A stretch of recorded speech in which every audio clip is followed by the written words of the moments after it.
Can you hear me? Yes, I can hear you. Can you hear me? Excellent. Now I hear you. Now I hear you. Thank you very much. Hi Good there. evening. How are you? I'm well, thanks. Sorry about the misunderstanding. I was waiting for you to reach out to me, and then I wasn't because I was sitting here the whole time. I've been here for a while. Wow. Well, Sorry about that. yeah, I just thought maybe you were running behind or got No, stuck no, or no, no, no. something. But Um, One thing I try not to do, I try not to pest people or bother people, because just like we all have this very busy life, so I just kind of leave everybody there. Okay, we're on the same page. We'll just flow together, sort of thing. no, no, no. But I was here. I was just wasn't sure what was potting. So Yeah, that's fine. I'm quite yeah. excited. I'm excited for today. Um, saw your broadcast the other day. Um, Oh, how the did one it on go? How Mal do on you feel? Sneakers Corner. No, the one you actually did on your channel. Oh, on Sunday. Yes. What did you learn from that? How was that good? Was it helpful for you? Yeah, because you were going through all the keywords again, wasn't it? You were going through the meaning, and you were going through, and obviously some people, and I took time to read the comment as well, and how people were relating to what you were doing and saying as well. And I think it was all positive, to be honest. Right. Yeah, I felt it was positive. What did you think? Yeah, it was very popular. That's been very popular. People are telling me really positive things. The Yeah, channel's growing. I've had like 250 signups in like the last 2 weeks, I think. So things are moving. Things are yeah. starting to pick up. I think And yeah, where you're going is the right direction, to be honest. no thanks, because Mal from Sneakers Corner did a show on his channel on St. Paul, Mm, and he said he's spoken to Jay Smith because he said no one's done this research before. It's brand new, I knew and that. I knew and it that was going to answers. happen. I hope so. He says it answers questions and mysteries that people have had for a long time. I knew that was going to happen. I knew in my spirit. And I wanted to tell you that don't be surprised when, Jay Smith, because, you have got a niche that nobody else has got. And obviously, I see a lot of Jay Smith's work. So I kind of thought, yeah, it sounds very much like something down that line for you. Well, is that good news? I hope so. Well, we'll see. I need to confirm with Mal if I talk with him this week, and he says he Okay. spoke to Al Fadi as well. Wow. So we shall see. We shall see. Because I do know that my work makes some of these people very uncomfortable. Okay. Um, for instance, Bill Warner. I trained Bill Warner's group. So Bill Oh, Warner has an organization with a lot of people, and I was once part of their group. okay. And they kicked me out of the group. Wow. Yes, they did. They kicked me out. They felt that having an association with a what they call a public personality could be a liability for them. Wow. And they did ask me afterwards, though, to train their people on Sharia, to teach them, to provide my resources, which I did. Which I did. Oh, okay. However, they refused to discuss the content because I think it makes them very uncomfortable. Oh, interesting. So they shy. I don't know why. They seem terrified of actually opening the Sharia, and Bill refuses to go there. And so it's really strange. I wrote reports for them. I did training for them. I trained the directors, the director of research, the director of I can't remember. They got a couple of people. I did a lot of work for them. Wow. Interesting. Well, people coming on, so um, I think Great. we need to catch up sometimes, find time and actually catch up. Okay. Um, Thank you very much. So let's go. I'll Okay. do the introduction and we can jump right in because I know you are 1 hour ahead of us, so we're not taking too much of your time. Okay. Wow. Different look again today. Looks great. Thank you very much. Okay, good evening, good morning, good afternoon. God bless you, everybody. Welcome to Introduction to Islam with Brother Lloyd. This is our second to last session for the time being, anyway, with Brother Lloyd. So please um, enjoy it. He's becoming more and more busy, so I don't know how much of his time we're going to have access to in the future. So we're really privileged and honored to have him right now. So when he becomes famous, he can say, yes, I once knew her, that sort of thing. Because obviously he's working in an area where many people are not working at the moment, and it can only get bigger. My prayer for him is that it will get bigger. He will help to transform lives and bring many people to the Lord Jesus Christ in Can the you bring name it, of please? Jesus. Sorry? Sorry, my bad. I was Okay. my wife said something. My apologies. So that's fine. Okay, so everybody, I'm going to hand over to Brother Lloyd, to all the people we haven't seen and you are coming on board. We really appreciate you. God bless you. Like I said, please make use of this time with Brother Lloyd. Next week will be the last one for the time being. Today we're looking at women in Islam, so please bring on all your questions. Utilize Brother Lloyd while we've got him, and then we'll take each day as it comes by the grace of God. So, Brother Lloyd, over to you. As always, please do introduce yourself to the people. Let them know who you are, where they can connect with you, and all those kind of things. 200 is only the beginning. We need more people to subscribe. I can't hear you again, so I don't know whether you're hearing me. Good evening, everyone. Okay, Sorry that's about it. that. Now I hear you. Yeah, I'd switched off my microphone again. Okay. Good evening, everyone. Hi, my name is Lloyd de Jong. I'm a South African. I live in Warsaw, Poland, and I lived 11 years in the Middle East. I worked in a national defense role for some of that time. I was traveling all across the Middle East, providing advice to governments, militaries, law enforcement agencies to protect their borders, their critical infrastructure from groups like Al Qaeda, groups like ISIS. So we provided various services, and I spent a lot of time in the field. And in this process of traveling, I learned to see, well, I learned a lot about Islam. I got to see it firsthand. I went to a lot of places where you saw a lot of dysfunction, and this allowed me to understand the scriptures, but also I also learned that there's a lot beyond just the Quran and the Hadith. Uh, in brief, lay Muslims are not allowed to learn the details of their what they call their deen. It's not a religion; it's a deen.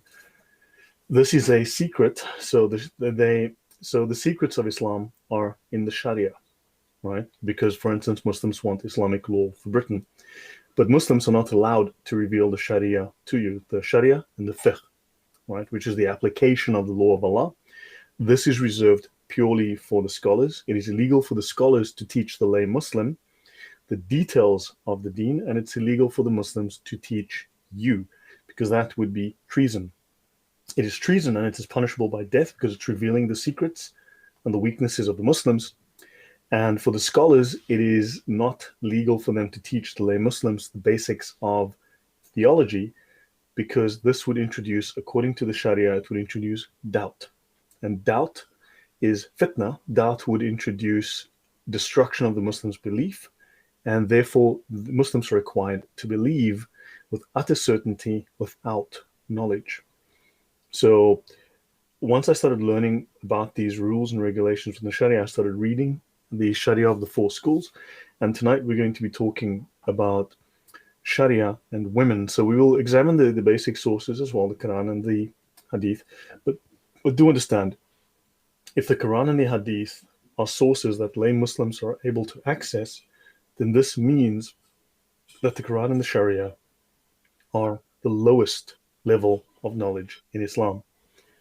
Right? So understand, this would mean that the Quran and the Hadith are the lowest level of knowledge in Islam. And there are levels of knowledge above which are restricted. So lay Muslims are not allowed to access it, and neither can you. And we're going to dive into some of those sources tonight. So understand, we're going to be speaking about a few things that may be a little uncomfortable. But we're all adults, so it's what it is. These are academic, and these are the correct sources that we're using. These are the most authoritative sources, And yeah, so we'll dive in. Any questions, please let me know, and we'll be happy to take it. Oh, if you want to find me, I do annoy people on Facebook, and I also have a YouTube channel. And the night before last, I put out a show, and I know when my shows have touched a nerve on my YouTube channel. It's just my name, so just look up my name on YouTube. I do know that I've struck a powerful nerve with the show when my email inbox suddenly gets hit with loads of spam. I get spam for hair products and spam for you name it.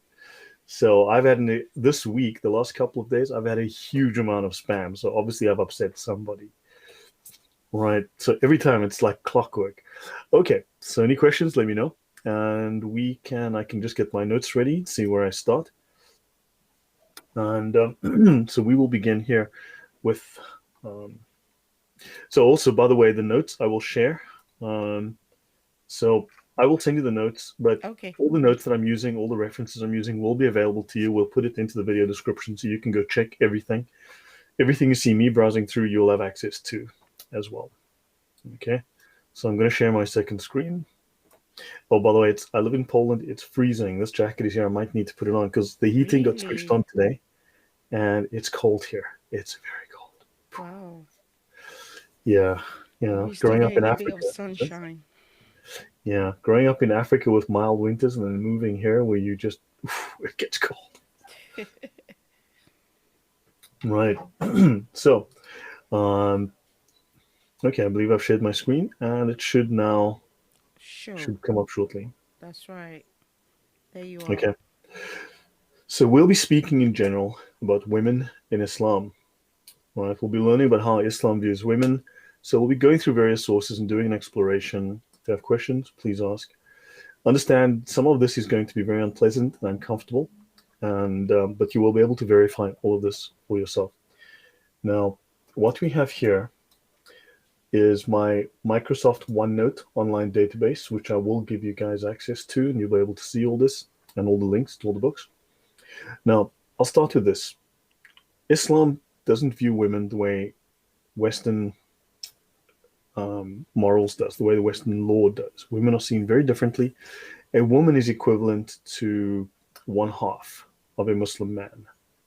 Okay, we'll get into that, but women are not worth legally the same value as a man. So this, if we're looking at, is a digest of Muhammadan law. This is the number two most popular Islamic legal resource in Pakistan. This is a Sharia manual, right? The Sharia are the eternal laws of Allah, is derived from the Quran and the Sunnah, which is the Hadith and the Sirah, Muhammad's biographies, which are correctly called Muhammad's Gospels. But this book is used in the courts in Pakistan to make laws, as an example. So this is considered a legal text, and it's in use today as a resource by judges and so on to make law. And so I want you to have a look here at this very uncomfortable passage. I've showed this before, but we'll lead off with this now because I want to answer certain questions. Is prepubescent sex legal in Islam? We want to cover that again today. We've had it before, but I know there are new viewers. And yes, the answer is yes. And can you beat a woman if she's your wife or a daughter? Can a Muslim man beat her? And the answer is yes, within the law. Because if you go to the Quran and go to the Hadith, there are always contradictory Quran passages. There are always contradictory Hadiths. However, the Sharia is final. The Sharia is authoritative. It cannot be abrogated. The Quran is abrogated, Hadith are abrogated. The Sharia cannot be abrogated. It is the final authority. And I can show that reference if we need to later. So, when a man has had sexual intercourse with a girl under the age of 9 years and he has ruptured the parts, it is unlawful for him to have further connection with her. In other words, he should then stop having sex with her. Okay, this is a girl under the age of 9 years. Understand, there is no minimum age for intercourse in Islam. There is no minimum age. It is unlawful for him to have further connection with her, but she is not released from her ties if connected by marriage or by slavery. So understand, under the age of 9 years, this is prepubescent. Muslims always want to claim Aisha was 16, she was 18, she wasn't 9. Well, she was 9, but she was very mature, and prepubescent sex is legal. This law makes this very clear, and we're going to see various others. Okay, so we're going to look at women in general. Any comment on this point, Bunker? No. Again, like you said, you've kind of hinted us at this before. So obviously, we're going to get a whole load more. And like you've warned us, be prepared. So when they say rupture the pots, it means that you have a 50-year-old man, a 40-year-old man, a 30-year-old man, and a girl of, 3 months old, 6 months old, a year, 2 years, 5 years, 6 years, and he decides to have sex with her. He can literally destroy her vagina. And what they mean by this is, there's another book that I'm not going to read today. It's going to make you throw up if I had to bring it on. Well, maybe I will. I mean, we'll see. We can decide. But in other words, you tear her vagina so that and the skin between the vagina and the anus gets torn. That's Torn. what they refer to here. Understand? So if you damage her this way, it states that he should then stop having sex with her. He should never have done so in the first place. But Exactly. it does say that if nothing happens, okay, if nothing happens, if no rupture, if no tearing of the skin takes place, then there is no prohibition, according to the most valid opinion of the Islamic scholars, and he can do as he pleases. Hmm. So I hope that gives you a true understanding of the depravity of Islamic morality and Islamic law. Sick. Okay. So now understand there's also questions about women who can marry a man, okay, only or remarry a man only after having married someone else and then having sex with that man. So understand uh, within if you read, for instance, the old Mosaic law, if a woman is divorced by a man, if there's a divorce between a man and a woman, and she marries another man, consummates that marriage, and then returns to the first man, in Deuteronomy, this is considered, or in Leviticus, right, it's considered an abomination unto the Lord, That's right. right? It is considered an abomination unto the Lord. Islam is the inversion of the Mosaic law. It is the inversion of the Ten Commandments, right? It's the inversion of God's moral law. So, therefore, Islam has laws that are a violation and an inversion of that. Within the Sharia, within the reliance of the traveler, we've discussed this before. And yes, it is sick, Oluwanime. So, Tioluwanime. Yeah, definitely. So, understand, it says here a divorced wife is only remarried after another marriage. So she can remarry her old partner only after marrying another man. Let's see what the law says, the Arabic on the right here. When a free man has pronounced a threefold divorce, he has said talak, talak, talak. The wife is now divorced. The divorced wife is unlawful for him to remarry until she has married another husband in a valid marriage and the new husband has copulated with her. The word copulated is discussed on page 29, right? No, Yes. in section P29, sorry, that's what this means. Mm. And the new husband has copulated with her, which at minimum means that the head of the erect penis fully enters her vagina. So, and then that man can then divorce her, and then she can return to the original husband. There is something that's come up maybe before we go. Let me just put it there for you Mm-hmm. to see. Are the parents not worried about the damage to the child or baby? Lord have mercy. Yes. This is considered legal in Islamic law. So understand, I will deviate and I will show you an example of Islamic morality. Islamic morality is not Western morality. Now, do understand, people will say, well, we're not doing that. See, this is the Islamic law. Whether the Muslims are doing it or not is a reflection of their behavior at this point in time. If they lived in a caliphate, okay, if Islam takes over the world and Islamic law becomes the law of the world, becomes the law of your country, right, when they have full Sharia implemented, because nowhere is Sharia implemented fully except in two places. We had under ISIS and under the Taliban. There you have full Sharia law. And there this was happening. So there this is considered right. It is considered moral. It is considered good because this is what the Sharia teaches. Because the Sharia says that that what your reason tells you is not to be trusted. You need to accept what the Sharia says is right.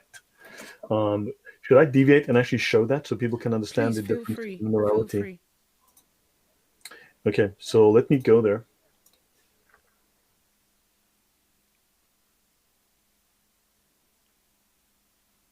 Okay. Okay, so give me 1 second to just get to this. Now, I will read you this. This is from the Sharia, okay? Islamic law. Now, remember, you're not supposed to know this because the Sharia is a secret. Okay, so it says here, the mind is unable to know the rule of Allah about the acts of those morally responsible. So understand that Allah considers when you're 12, when you are 12, you become morally responsible. You're a legal adult, and thus you're responsible for your actions. You can be punished, you can be um, fined, you can be killed for your actions because you're now considered to be a man or a woman, right? So your mind, your small mind, your tiny little Muslim mind, is unable to know the rule of Allah about the acts of those morally responsible, except by the means of his messengers and inspired books. And of course, they no longer regard other books except the Quran or other messengers except Muhammad as valid. Mm. It cannot be said that an act which the mind deems good is therefore good in the eyes of Allah. So if your conscience says it is good, okay, you cannot assume that it is good, Mm. that its Because my mind performance, is too small. your mind is too small and too weak, correct. Its performance called for, in other words, that you should do it, or that you will be rewarded by Allah. So don't assume that if your conscience says something is good, that Allah wants you to do it, or that you will be rewarded, or that whatever the mind feels to be bad is thus bad in the eyes of Allah. It's Wow. non-performance called for, and its doer punished. The basic premise of this school of thought, now this would be technically speaking the Shafi'i school, but it's one religion, and all the schools agree on this. This is the ijma, the consensus, the agreement of all the scholars. The good of the acts of those morally responsible, so what is considered good of those who are adults in Islam, is what the lawgiver, synonymous with Allah or his messenger. Notice here that the lawgiver in Islam is Allah or his Mm-hmm. messenger, and they are synonymous. They are one. Mm. This is shirk. Muhammad and Allah are considered to be the same with the same authority. Your thoughts on that before I continue, Funke? I've always believed that Muhammad is Allah anyway. So, Yeah, so if they're saying he's one, but then they argue with us. But let's not go down that line. yeah. Yeah, But the scholars disagree with the lay Muslims. Yeah. yeah. So the basic premise of this school of thought is that the good of the acts of those morally responsible is what Muhammad or Allah has indicated is good by permitting it or asking it to be done. If the Sharia permits it, it is because Muhammad or Allah has either permitted it or asked for it to be done. Therefore, it is good. Your conscience is wrong. Exactly. And the bad is what the lawgiver has indicated is bad by asking it not to be To be done. done. Wow. The good is not what reason considers good, nor is bad what reason considers bad. Do not use your mind. Do not use reason. Good and bad, according to the Sharia, is in Islam, is the sacred law, not reason. Reason. So the question is, why did God give me a conscience or a reasoning mind? Islam rejects this. Islam is a rejection of the Exactly. logos. Yeah. So yeah, has this hopefully this has taught you something. Understand the scholars in Islam are the ultimate authority. They are the regents of Allah. Okay. They've taken over. So I'll show you this briefly. You must understand that the scholars are the ultimate authority. Muhammad is dead, right? Muhammad died, stank, and was buried in that order. Okay. And of course the Islamic sources will tell you that he died, stank, and was buried. So that is factual. Whoever Allah wishes well, He gives knowledge of religion. Now understand that the basic Muslim is not allowed knowledge of the religion. Therefore, Allah does not wish him well. Exactly. Yeah, and the Prophet, this would be Muhammad, said, the superiority of the learned Muslim, the scholar, is what they're referring to here, over the devotee, that's the lay Muslim, is as my superiority over the least of you. So Wow. the learned Muslim is as superior to the lay Muslim as Muhammad was over the lay Muslim. Wow. You didn't know that, Funka? No. Yeah. The scholars inherited the authority of Muhammad. In fact, they perfected the religion after his death. Yeah. They Okay? revamped the whole thing. Yeah. Well, so understand they repeat it again here. Okay? The superiority of the learned Muslim over the devotee is like the superiority of the moon over all the stars. Stars. Of course, in Islam, the stars are entities that have souls. Yeah. The stars are actually entities that have souls, but that's the learned are the heirs of the prophets, right? So the scholars of Islam are the heirs of all of the prophets. So they are the heirs of David, Moses, Elijah. You understand where this goes, Funke, Yes. right? And they were left with the sacred knowledge. They were left with the sacred knowledge. They're the only ones with the sacred knowledge. Okay, so this is what we're dealing with. This is yeah, that's what we're dealing with. So I will move back to my presentation. Any comments? Your thoughts? Yeah. Honestly, I'm glad you did come and show us this because I think one of the things that would baffle a lot of us is why Muslims can't reason for themselves, why they can't think for themselves. Well, again, just like we have seen that lie is permissible in Islam, well, the average Muslim is not allowed to think for themselves. And if they think, Correct. now I understand when you and I come across them and they go back to their Imam, and their Imam is now telling them, you're not allowed to think that way because it's actually an abomination for them to be able to reason. Yes, Wow. correct.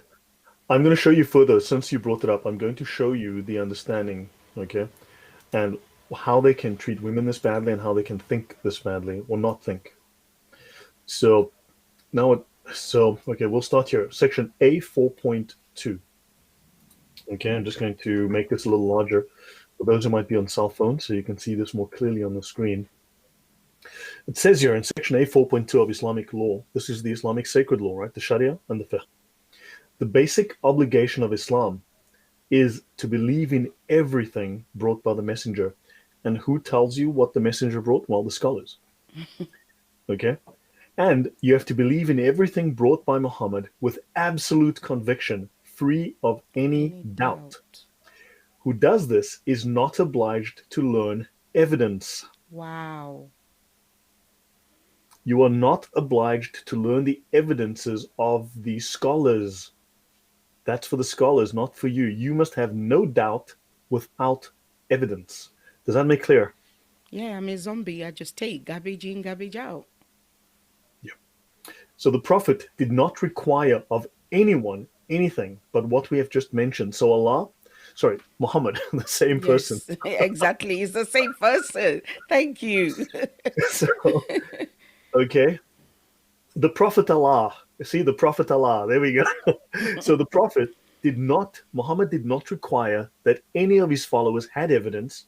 They simply believed what they were told with no doubt. And it states here, what befits the common people? And if you're wondering, that's the lay Muslim, okay? And those converts, those reverts who join Islam.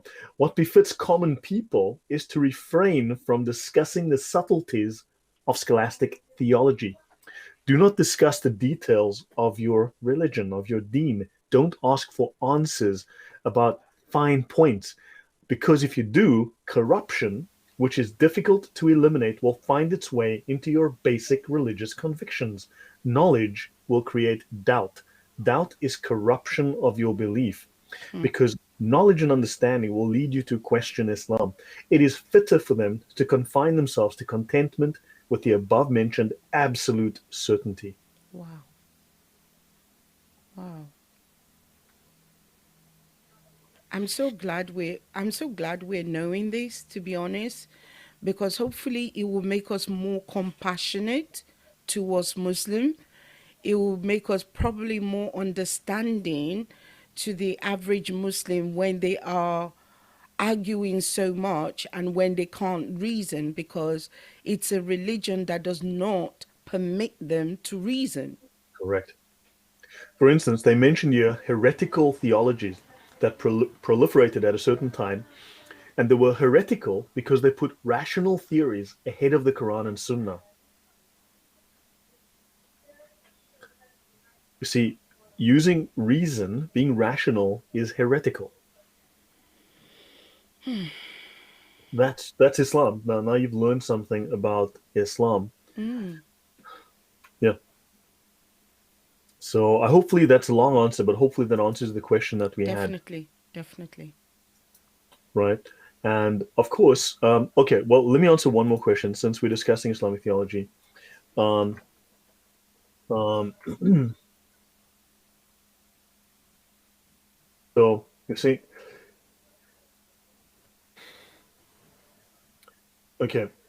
Let me go up here because we need to understand the authority of the scholars and the authority of the Sharia.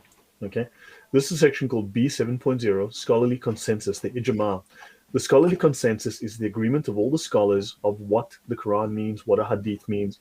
It is their concept of what is the ultimate understanding of the Islamic scriptures. Okay? Let me make this clear. It states a ruling within the Sharia. The ruling agreed upon is an authoritative part of sacred law that is obligatory to obey, and it is not lawful to disobey. Nor can mujtahids, these are scholars of a, well, technically jurists, of a succeeding era make the thing an object of a new ijtihad.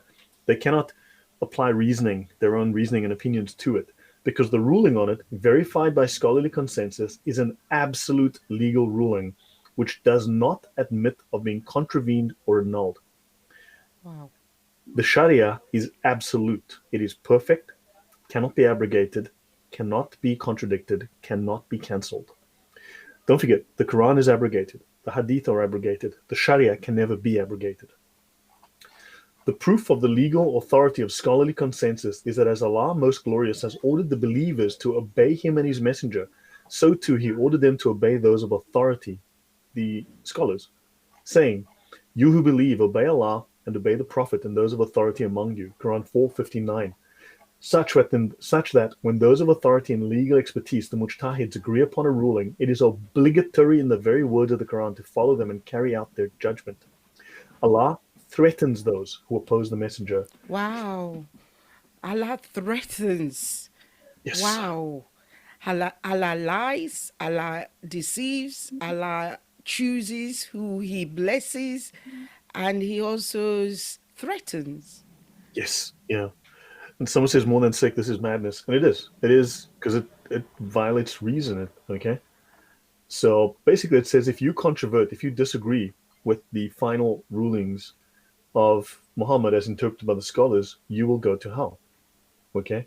We shall give him over to what he has turned to and roast him in hell because the guidance is clear and the guidance is in the Sharia.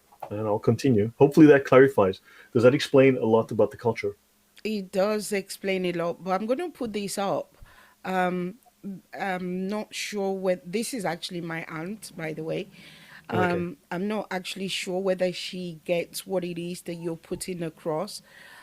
She says, I think some of them are not reading Quran themselves, but listening to those who are leading them astray. And that's why I think maybe she's not getting it. They're not leading them astray. It's not a question of being led astray here.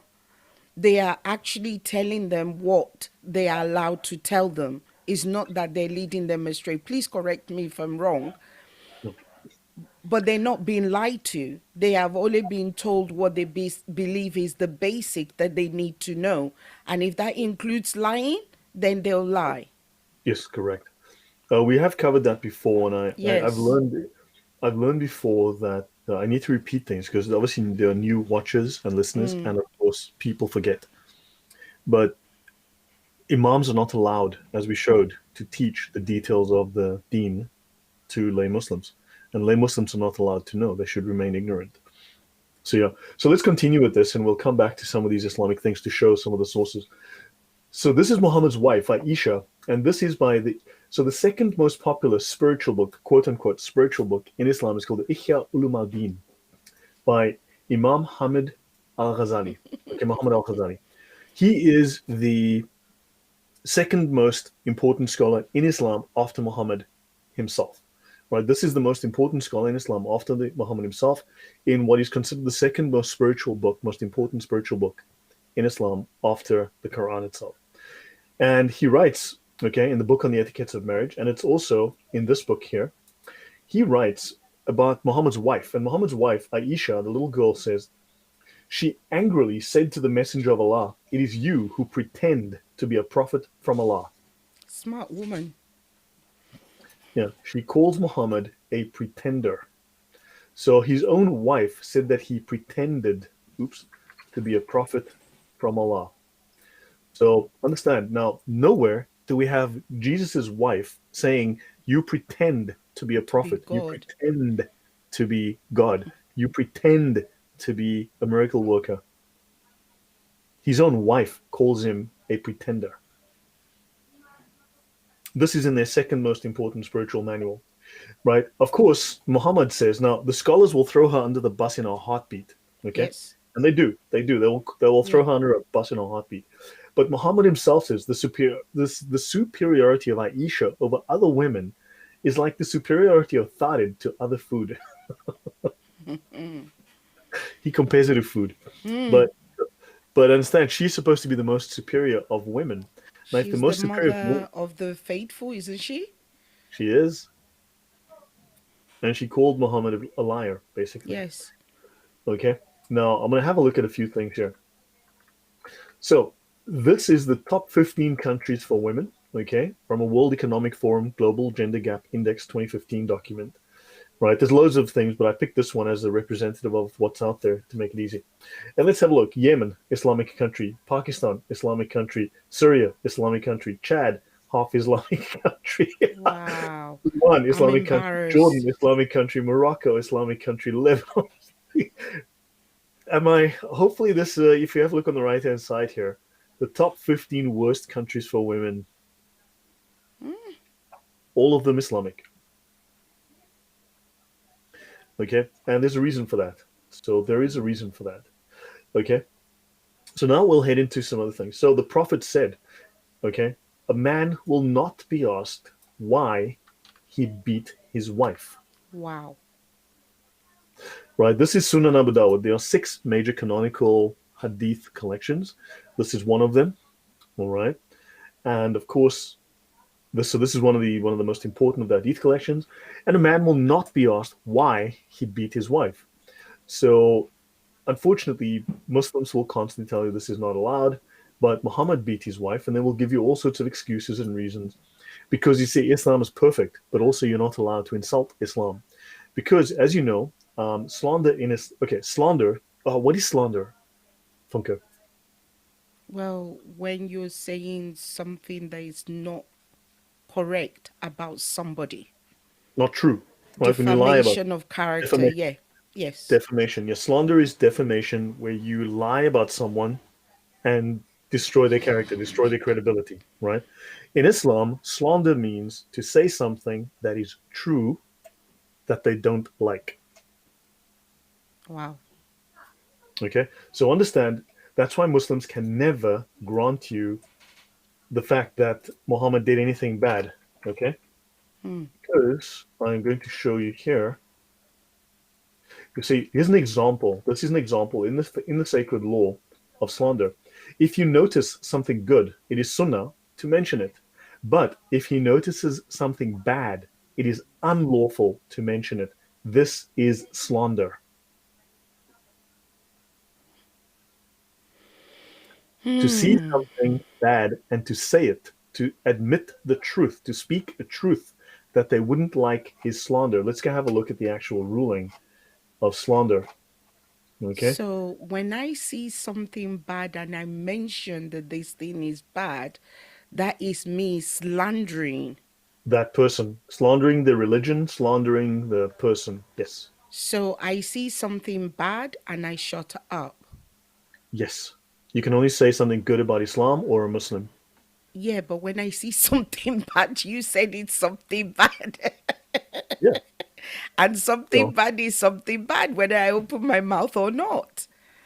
well, let's have a look at the legal definition within the Islamic law of slander. Okay, section Wow. R 2.2.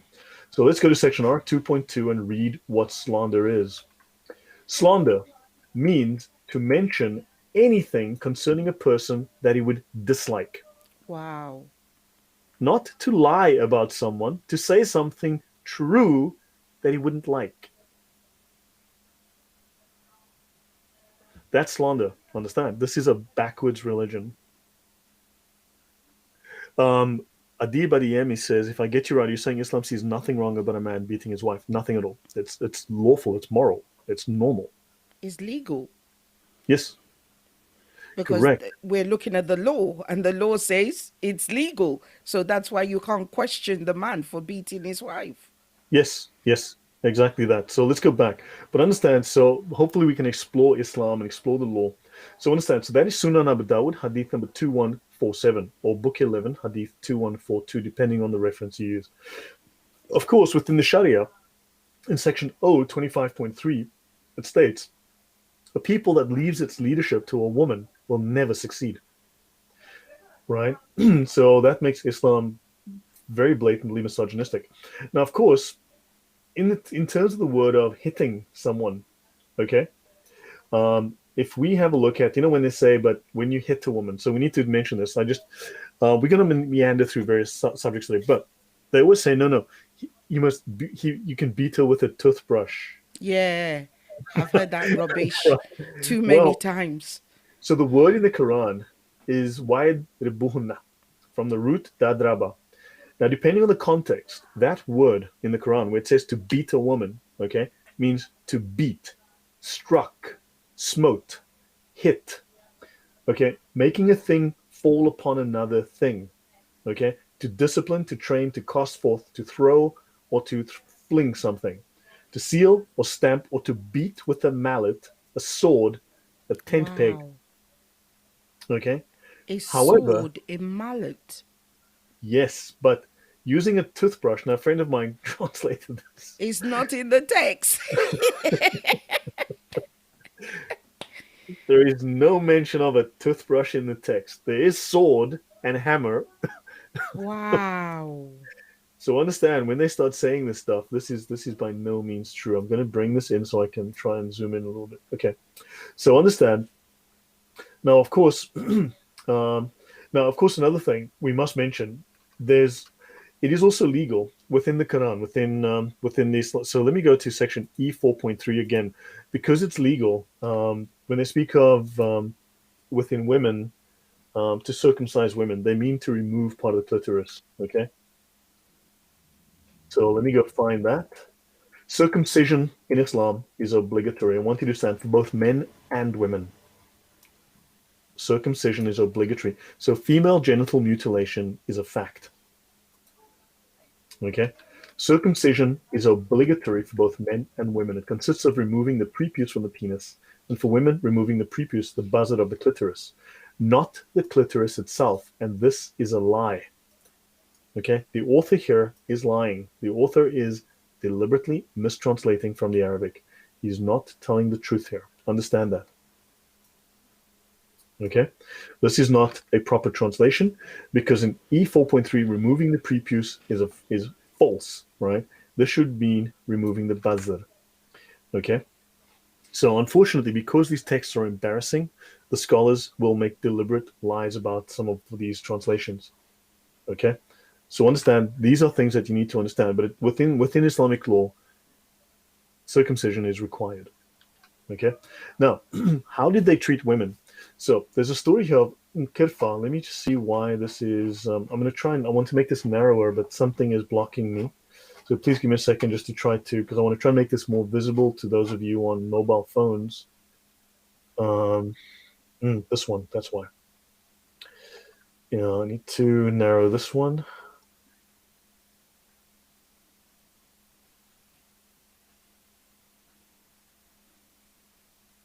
Oh, I still can't.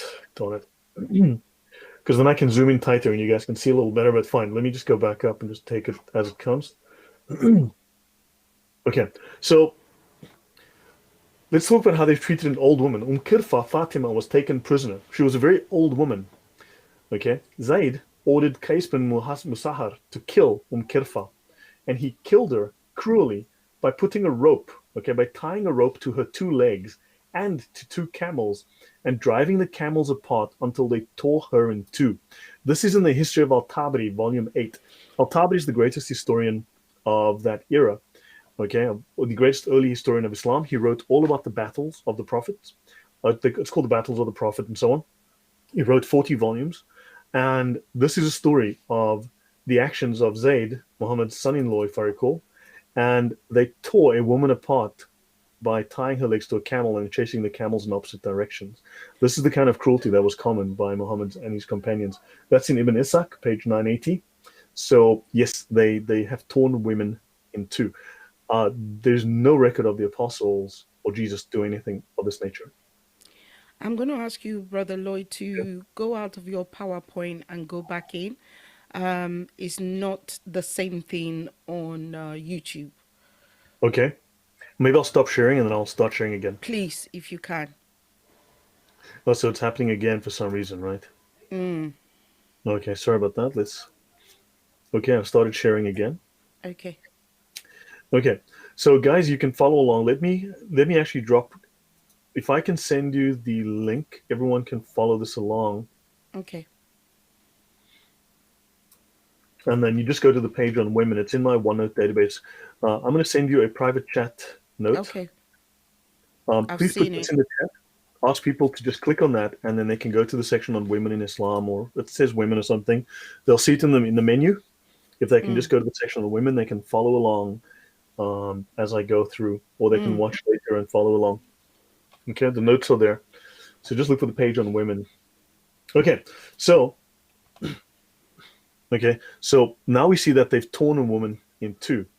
Okay, and Mm, now of course here's another question. So Aisha asked the Prophet, Allah's messenger, should the women be asked for their consent in marriage? And he said yes. Okay, I said a virgin, if asked, feels shy and she keeps quiet. And Muhammad said her silence means her consent. wow. So if a woman doesn't say anything and someone wants to marry her and she says nothing, that's consent. Wow. That's yeah. Okay. Now, of course, we have another one of these. Now, there are loads of hadith collections that we've never heard of, and this is an early hadith collection called Al Mujam al Kabir. It's a hadith compiled by Imam Tabrani, and Muhammad declares that Allah will wed me in paradise to Mary, daughter of Imran. Mary is the mother of Jesus. And in this hadith, he says, Allah will marry me to Mother Mary in paradise. So note, the Arabic word for marriage denotes legal sexual relations and does not have romantic connotations. It simply means legal sexual relations. I will have permission to basically just have my way with her. That's what Muhammad said. So Muhammad will have sex with Jesus' mother. Any comment? The vulgarity of Islam has always been something that I could never get around at all. I've always believed that it's a religion of a very perverted, sick, sex maniac person, anyway. So I think more people are likely to be shocked than I am because it's disgusting. Yeah. So let's continue. Muhammad was a womanizer. Okay. So in the history of At-Tabari, volume 9, okay, Layla bint al-Khattam approaches the Prophet. So this woman approaches the Prophet and his back is to the sun. She claps him on the shoulder. She she says, I am the daughter of one who competes with the wind.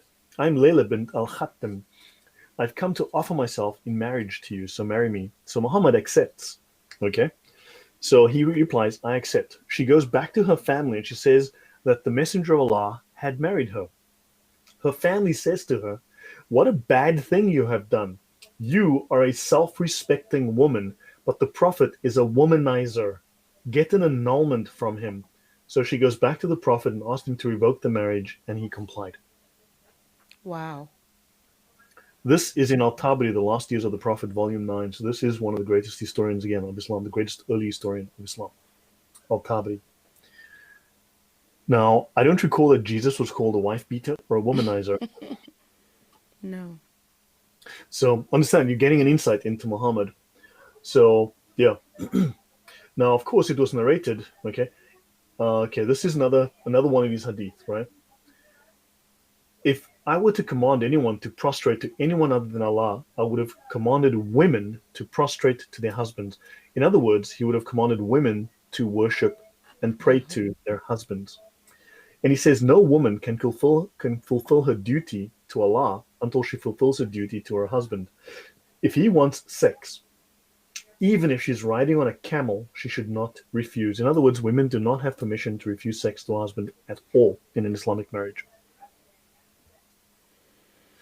So, yeah, JJ says, pardon my ignorance if I'm wrong. Most of these happen whether practice Sharia law or in all Islamic. Sharia is the law for all of Islam. It's just that in some places they have not implemented it fully. In Muhammad's time, there was complete Sharia. Right now, you don't have complete Sharia except under ISIS and the Taliban, where they implemented these laws and they follow them to the letter. So one day, when Islam is fully in effect, fully in force, then Sharia will become the law, and then these will become lawful. All of these actions will be considered moral and right. Okay, so now of course women have to cover their out. They should cover themselves, right?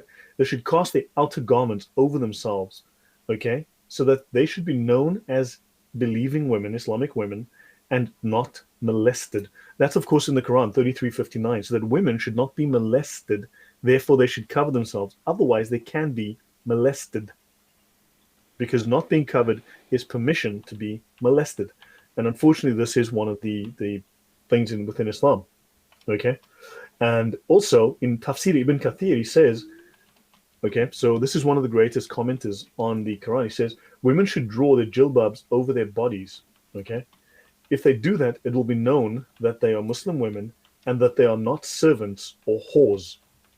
So, in other words, if you are a believing woman, you cover your body, and this sets you apart from servants and whores, because servants and whores must reveal their bodies. They're not allowed to dress differently. Sorry, they're not allowed to dress the same as Islamic women. And now I'm going to do a little, we're going to go to something else for a moment. What I have here, Brill is I think, a 15th century British institution. It's an academic institution. They publish academic books. They're like 500 or 600 years old. And I'm going to read this document, which is by a Muslim, status distinctions and sartorial differences. In other words, differences in clothing.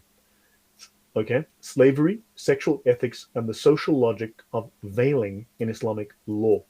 Okay, I will pass the link on to, in fact, I'm going to pass the link on to you right now, Okay. so that everyone can find this and then download the book for themselves. This is a very detailed academic study. I'm going to drop this in the chat again. There we go.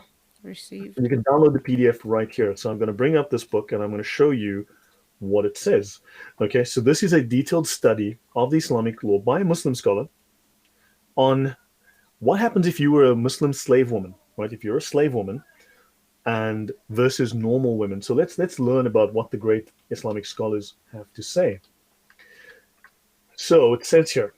So Anas bin Malik reported the slave women of Umar. Now Umar was one of the caliphs, right? He was the caliph after Muhammad, right? He was Muhammad's friend and servant, okay? And right, and he says here, let me just go larger so the bigger I can make it when possible so you guys can read comfortably when you're using, Device.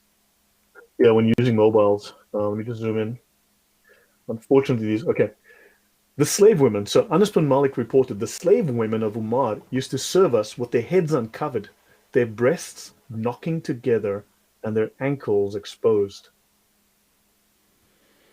because they had to go topless. I'm not going to show photos, but if you Google Islamic slave women, you'll find that they had to walk around topless so that the men could see their breasts.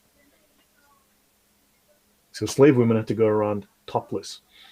Al-Maturidi, okay, he says it is reported that a slave woman passed by Umar May Allah be pleased with him.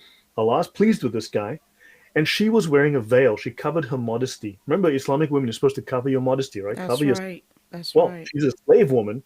He hit her with his whip, and he said, "Remove your veil and do not imitate free women." Right now, let's go on. Al Qadi al Numan, okay, blah blah blah. Upon whom be peace, on whom be the police rather, was asked if slave women. Yeah, was asked if slave women are required to veil during prayer. He said no. When my father saw a slave woman praying in a veil, he would hit her, saying, "Do not imitate free women, you moron." This was so that free women would be distinguished from slave women. Umar used to strike slave women and order them to uncover themselves and not to imitate free women. Anas bin Malik, a very famous hadith reporter, Umar saw a slave woman wearing a veil. He struck her with his whip. So this just goes on and on and on with the same. I think you get the point. Any comment here? Yes. I think I'll just stick to the comment section because, again, um, I know this, and that this is one of the reason I wanted to bring some of this knowledge to Mhm. people that don't know the vulgarity and the way Islam treats women, and Yeah, even Muslims themselves don't even know this, Brother Lloyd. Many of them don't know these things, and that's why they um, ignorantly argue and argue and argue with you yeah. because they don't know it. True, but also they are not allowed to believe that Islam is less than perfect. They Okay, cannot believe that Muhammad was less than perfect. If they exactly. believe Muhammad was less than perfect, they have committed apostasy and the penalty is death. I've showed you that before, correct? Mm-hmm. Mm-hmm. Should I show it again? Should I do that? Why not? Please, for the benefit of the people that weren't here, that's absolutely fine. Okay, so understand I'm trying to hopefully tie some of this. Let me see. Meanwhile, we do have a question on the screen. Sure.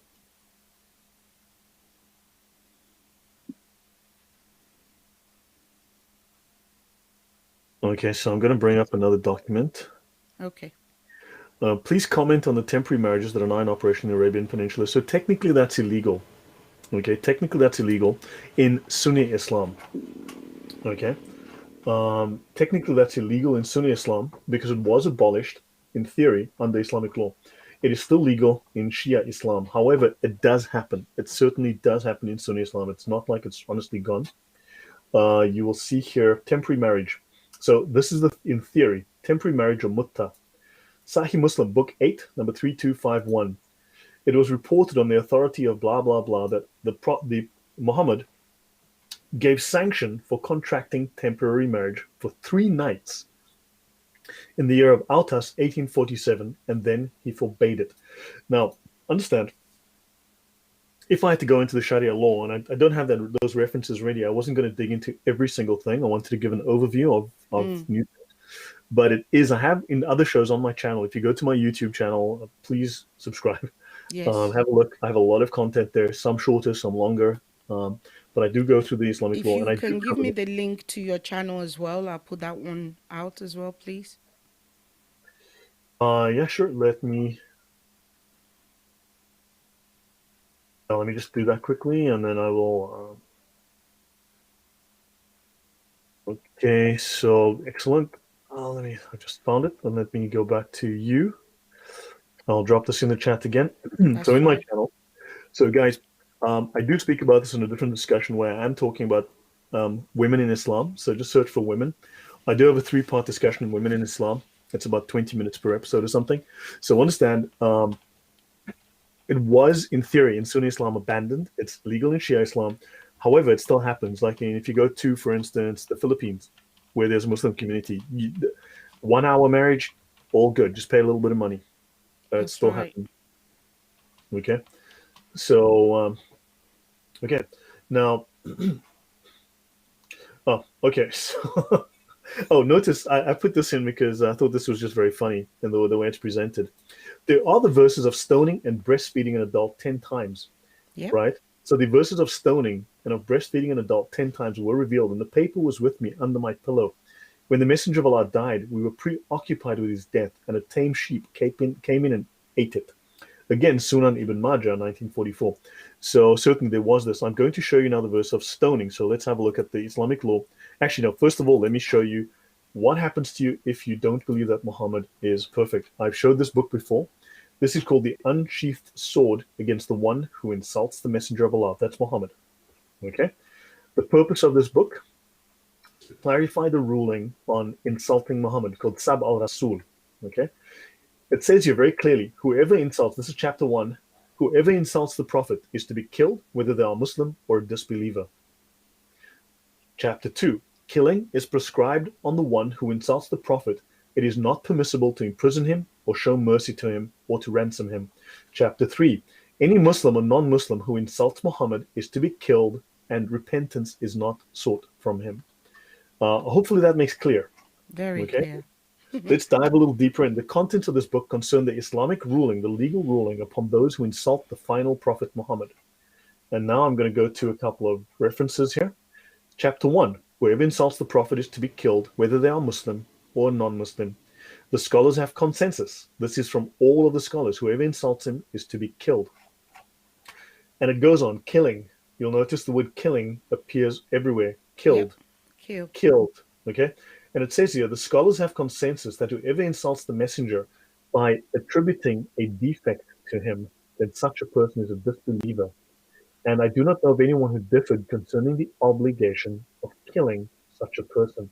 The Muslim who insults is killed. There is no disagreement concerning that. This is the view of all the four Imams and other scholars. Hopefully that makes clear. So Very. to believe that Muhammad is not perfect is the death penalty in Islam. Okay, I'll leave that. And now I will go here to stoning. So let's have a look at stoning so that you can learn a little bit about that.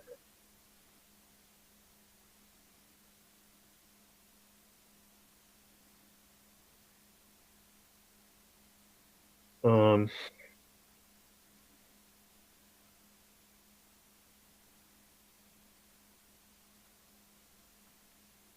into section O, give me a moment. Mm-hmm. Yeah, this one is a little broad. So, okay.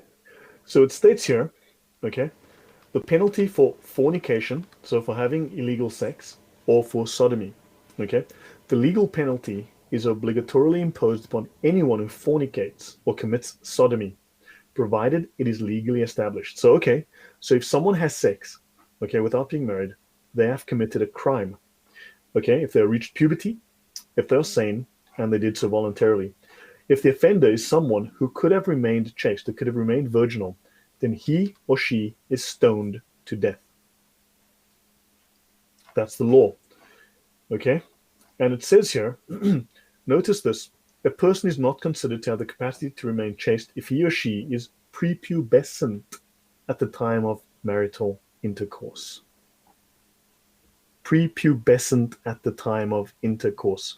How would you translate that for me, Funko? Madness.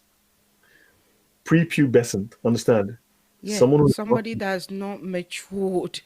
They've not reached puberty. yes, So any child that has not reached puberty, the question you're asking is, what are you doing with a child that has not reached puberty in the first place?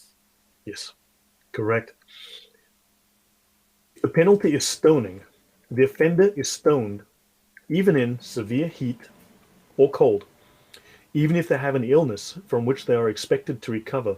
A pregnant woman is not stoned until she gives birth, and the child can suffice with the milk of another woman.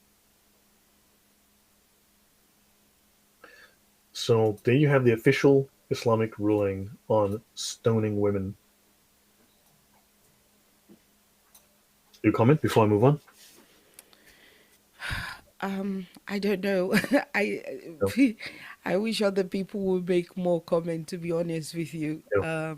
Okay, so now let's just move on. I want to cover various Yes. aspects of this. Okay. I want to introduce people to something that is outside of the realm of the normal discussion. Unfortunately, look, I'm not an apologist. I'm not an evangelist. although people seem to view me as such, which is interesting. I see myself as a polemicist, right? I came at this from a, shall we say, a military point of view, Mm, understanding your enemy, understanding the doctrine, understanding the methods. And however, um, this obviously is of great help within this what would you call it, industry, or within this field. But other apologists, other people who work within this space, with very few exceptions, except Adam Seeker, will not go here. They feel seem many seem to be very uncomfortable with this content. But this is the truth, and it needs to be exposed. It needs to be discussed, because this is what will happen to your sons and your daughters if Islam has its way. Um, why is it that child marriages are acceptable? It is. It's right because Muhammad did it. If whatever Muhammad did is right, understand, and to agree that to believe that Muhammad is less than perfect is the death penalty. There's no didn't disagreeing. you didn't you show us a ruling that Mhm. Allah said Muhammad is the epitome of the best standard? He is.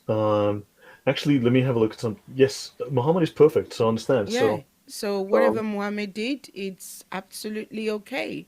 And every Muslim aspires to be everything Muhammad was. so understand. I want to show you this. Okay. Thou shalt love the Lord thy God with all thy heart and all thy soul and all thy strength. And the first and greatest commandment is love thy neighbor as As thy I love said. thyself. Right? But thou shalt love the Lord thy God with all thy heart and all thy soul and all thy strength. Except in Islam, thou shalt love thy Prophet Muhammad more than all people. Okay? So let's go to section P75.2, where you learn that, well, let's just go there. P75.2. And yep, now I need to scroll down a whole lot. E75. So let me go down because I can never remember the page number and they don't put it in this book, which is so annoying. RP75.4. So it is compulsory because remember, the Sharia is obligatory to believe. It is compulsory. There is no choice in the matter. Not loving the Prophet more than all people. You are required to love Muhammad more than your own life, more than your children, more than your wife, your friends, your family, your job, your possessions, everything. Muhammad must be the most important thing in your entire life, including your own life, right? The Prophet said, none of you believes, none of you is a Muslim until you believe that until I am more beloved to you than your wife, your child, yourself, and all people. Love of the Prophet means the will to obey him and not disobey him, this being one of the obligations of Islam. Thou shalt love the Lord thy Muhammad with all thy heart and all thy soul and all thy strength. Does that make sense, Bunker? To Muslims, yes. Yeah. Understand this is plagiarized from the Of gospel. course. Of course. But understand Muslims are required to love Muhammad more than their own life. This he's not just a prophet. Are we required to love Moses more than our own life, more than our No. wife, more than our No. child? No. Are we required to love Isaiah? No. Right? Would you worship God like this? Right? God is the only one that deserves That's right. worship of this nature. Your creator is the only one, right? The creator of all things who's given you these things. He's the only one Mm. that deserves such worship, except for Muhammad, who has taken that worship for himself. So understand the blasphemy that's happened. So the I more find one it learns, interesting though that it says none of you believes until, so you don't become a believer, a Muslim, until you love Muhammad more than your wife, more than your husband, more than your children, more than all humankind.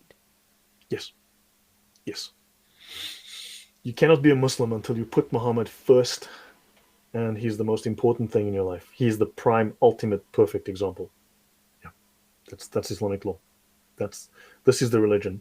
This is what they hide from you. They don't want to tell you this. Exactly. And Exactly. Adibola says the more one learns these levels that are not ordinarily discussed, it becomes obvious that the person was a satanic megalomaniac, and that's God's honest truth. That's the This man was truth. Exactly. I mean, there's no shadow of doubt that this is Satan impersonified in Yeah, Muhammad. They, you know, everything the Word of God tells you, Quran, Hadith, Sharia, everything contradicts. right. It cherry picks the one he want. Okay, love the Lord your God, love Muhammad. Everything. That's why I said Muhammad and Allah and Satan are one. Yeah, yeah, correct. JJ Prophet says it is too shocking to make any comments. If this guy called Muhammad is still alive today, he'll be rotting in a psychiatry hospital who's mentally sick. Oh, he was. It So was. understand now, paradise has big-breasted women. Okay, if Yeah. you go to Quran 78:32 to 34, you'll find that they are voluptuous women of equal age, full-breasted women. So I'm not sure that heaven promises men whores with large breasts. I don't think so. I don't recall seeing that in the Gospels myself. No. But this is heaven for men. I don't know what women get, to be quite honest. Oh, But men, they get to be sex slaves all over again. yes. Okay. Now let's have a look at some other things. So let's have a look at some other uncomfortable things. My apologies that for some reason, um, I need to find what it is that's preventing me. But okay, the epistles teach that even a serving bishop must be able to rule his household in the fear of the Lord. Yeah. Well, we all have to look. By his works you shall know him. Right? Yes. If you're filled with the Holy Spirit, you will try to then do works which are good. Now, obviously, first comes the Spirit, then comes the works. But we don't works doesn't make us holy, right? So you obviously want to do good because you want to praise God with your works, right? That's a whole different approach. That's a different theology, and of course, therefore, you will try to be moral in what you do. Um, Which is but not allowed in Islam because we seem to have more sense than Allah Himself. We seems to have a sense of human right and human dignity and and morality, which Allah is clearly deprived of. yes, that is true. Allah's a psychopath. So now, let's have a look at some hadiths. And then from the hadiths, we will go into the Sharia law. Aisha said, her father, Abu Bakr, came towards me and struck me violently with his fist. Not a toothbrush, apparently. Okay. And I did mention earlier that the word means to strike, to hit with the mallet, with the Yes. sword, with the hammer. Okay. Now, he says, you have detained the people. You kept them waiting because of your necklace. She says, I remained motionless as if I was dead, lest I should awake Allah's messenger who was sleeping, although that hit was very painful. So, Muhammad's companions also showed the example of hitting women. Don't forget, this was a 6-year-old girl. Okay. Now, it's one thing to beat your child if she's naughty, but now she's supposed to be a grown adult. Okay. And he was beating another man's wife. He was beating the Prophet of Allah's wife. And this was okay. Sahih Bukhari 68:45. Okay. Again, okay. So let's have a look. Now let's have a look at Sunan Abu Dawood again. The Prophet, okay, so on beating women, yes, Ibn Abdullah ibn Abu Dawud reported the Messenger of Allah as saying, do not beat Allah's handmaidens, but, the famous Islamic but. When Umar came to the Messenger of Allah and said, women have become emboldened towards their husbands, the Prophet gave permission to beat them. Then many women came around to the family of the Messenger complaining against their husbands because their husbands were beating them. So the Messenger of Allah said, many women have gone round Muhammad's family complaining against their husbands. They are not the best amongst you. In other words, the women who are complaining about their husbands beating them, these are not good women. If they were good, their husbands wouldn't beat them, right? Exactly. So it's your fault. Yes. Understand that, yeah, if you were good. Now, Aisha then says, he struck me on the chest, which caused me pain. And then Muhammad said, did you think Allah and his apostle would deal unjustly with you? In other words, to beat his child wife Was was just. just. Exactly. Yeah, yeah, exactly. So Allah permits you, this is at Tabari, again, back to Tabari, the very famous, a giant in Islamic scholarship. Allah permits you to shut women in separate rooms and to beat them. Whether the words but not severely appears in the original text remains a question. Understand? Exactly. The translator could happily have put this in here for his own, out of embarrassment. Let's just put it that way. Okay. So they have the right to food and clothing. However, he does say, treat women well, for they are like domestic animals. Wow. Let me just highlight that. Treat Wow. women well, for they are like domestic animals. Oopsie. Sorry, my bad. Made a wrong mistake there. So treat women well, for they are like domestic animals. Oh, so how about the marriage to his daughter-in-law Zainab? So, okay, look, I don't have the references in front of me, understand? But Muhammad's son-in-law, okay, his adopted son, Ali, married a girl called Zainab. Muhammad happened to go visit his son one day and he saw her half naked. He found her very attractive and he started to hint towards his son that he would like to marry her. If you read the laws in Leviticus, if you read Leviticus, it states very bluntly in Leviticus, okay, that incest is to marry. So the Mosaic law, incest is to marry the wife of your son, right? That would be considered incest because she's family. And Muhammad violated the Mosaic law. Muhammad violated the Ten Commandments. Muhammad deliberately violated the law. Understand? He defied God by violating all the laws in the Bible, right? So he was in deliberate defiance of God. So therefore, he married her, had sex with her in violation of the Mosaic law, the covenant of God. So again, just like a woman marrying another man and go back to her first husband is an abomination in the eyes of the Lord, such this is also an abomination in the eyes of God. And thus Muhammad was showing that he is greater than God. Can you imagine? Um, I have a few things down here for you, by the way. Who are the most candidates in hell Good old according to Mo. Islam? Oh, women are the most. Yeah, the majority of the people in hell are women according to Islam. The majority inhabitants of hell are women according to Islam. Yeah, certainly. So yeah, and of course you should be happy to know that Muhammad did say, "Do not flog your wife the way you flog your slave, and then have sex with her at night." If you want to have sex with your wife at night, don't flog her with a whip. Don't whip her the way you would whip your slave. That's great, isn't it? What a privilege. I'm so honored. Yeah. None of you should flog his wife as he.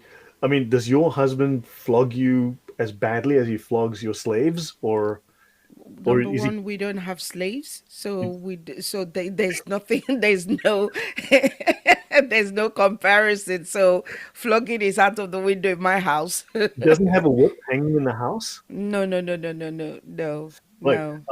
Yeah, I understand. Look, there's a lot here that I could go. Look, there's so many directions I could go. There's so much I could do. There's so many different things, but I want to give you this overview. Okay. So understand now, Umar's wife. So a man came to Umar ibn Khattab and said, I have a slave girl, and I used to have sex with her. My wife went to her and suckled her. What this means is the woman comes to the Muslim. No, if a woman goes to a younger woman and has that woman suck on her nipples like a baby, that girl or that boy then becomes your son or daughter. They become family and therefore they become off limits to have sex with. Understand? According to Islamic law, they then become your son or your daughter because they've been suckled, and it's illegal to obviously have sex with them because they are now family. That would be incest. Okay, that is the Islamic law. Let's have a look at the respect for Islamic law by Umar, one of the companions of Muhammad. Like he's effectively one of the apostles of Jesus in that position. When I went to the girl, my wife told me to watch out because she had suckled her. So this was now his daughter. Umar told him to beat his wife and then go to his slave girl because kinship by suckling was only by the suckling of the young. This is not exactly the case within the law, but he said, yeah, just go beat your wife and then go have your way with the slave girl. Knock yourself out. Okay. And now notice the pagans, okay, at Khubr, as they say in a few, I've been to Saudi Arabia, I've been to Khubr, I've been here. They call it Khubr, Khaybar. And here, okay, so the chief of Khaybar, or Khubr, was a defiant and abominable man. In other words, he was brave and hated Muhammad. He came to the Prophet and said, is it proper for you, Muhammad, that you slaughter our donkeys, you eat our fruit, and you beat our women? So Muhammad was known as a beater of women. Okay. So, and they speak here of, again, there's another reference to beat their women. So Allah has not permitted you to enter the houses of the people of the book without permission. This man was a Jew, right? So Allah has not permitted you to enter the houses of the people of the book without permission, or to beat their women or eat their fruits when they give you that which is imposed on them. In other words, the jizya. So if they give you the money that you demand, if you extort them and they pay you, you're not allowed to beat their women. Mm-hmm. Otherwise, you are. Right. Any comments or questions? And of course, hang your whip where the members of the household can see it, for that will discipline them. This is Muhammad's advice to men. Hang a whip in the house where all the women can see it so that they know to behave. Wow. You Yeah. know, Brother Lloyd, Yes. I hope many people that are watching would really contribute, because I think a lot of people are too horrified at many of the things that you are showing us.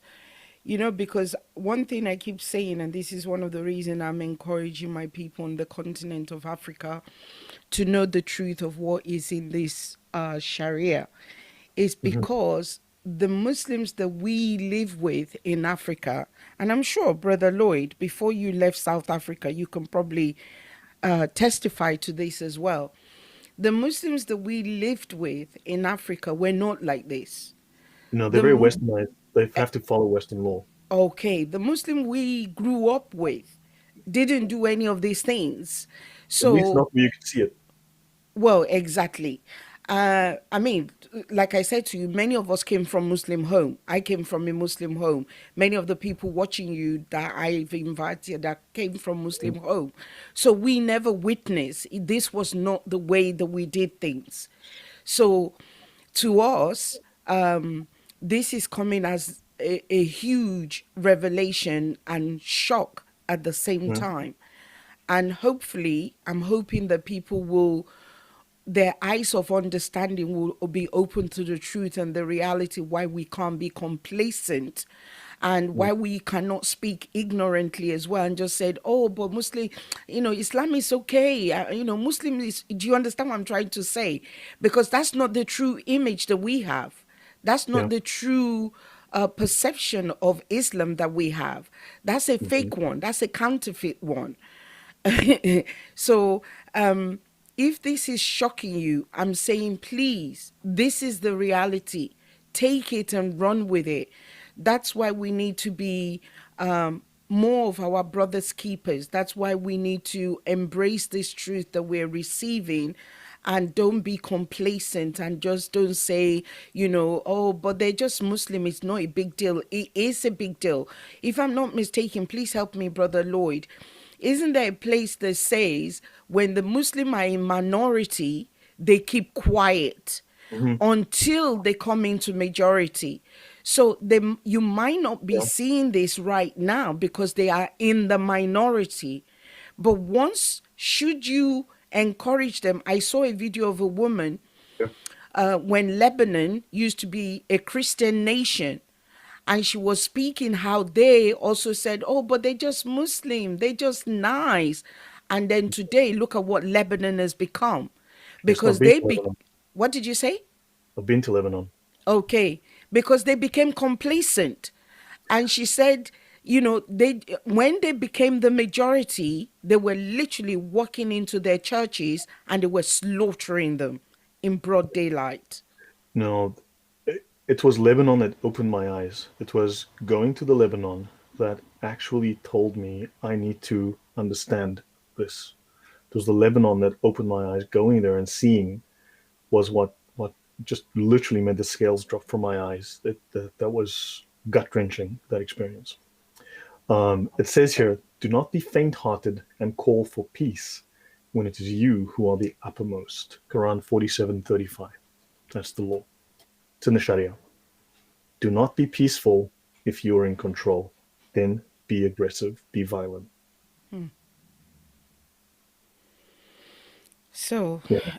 um, again, please, I think you've mentioned it, but I think people missed it. And if you can just indulge me a little bit, Brother Lloyd, Hmm. Please help me go over Nikai Nikah. because, Oh, Nikah. Okay, yeah, sure. I yeah, will. because, Okay. I was just um, about to go through beating your wife, the law on beating your wife, and then we can do marriage, certainly. So okay, we can go into please, that. if you Okay. can, So I will do a brief run through about, because this is actually part of nikah. Okay, this is okay, actually part of okay, marriage and being married. So this is from Nawawi, from his Minhaj al-Taliban. You might know the name Taliban from Taliban. yep, Right?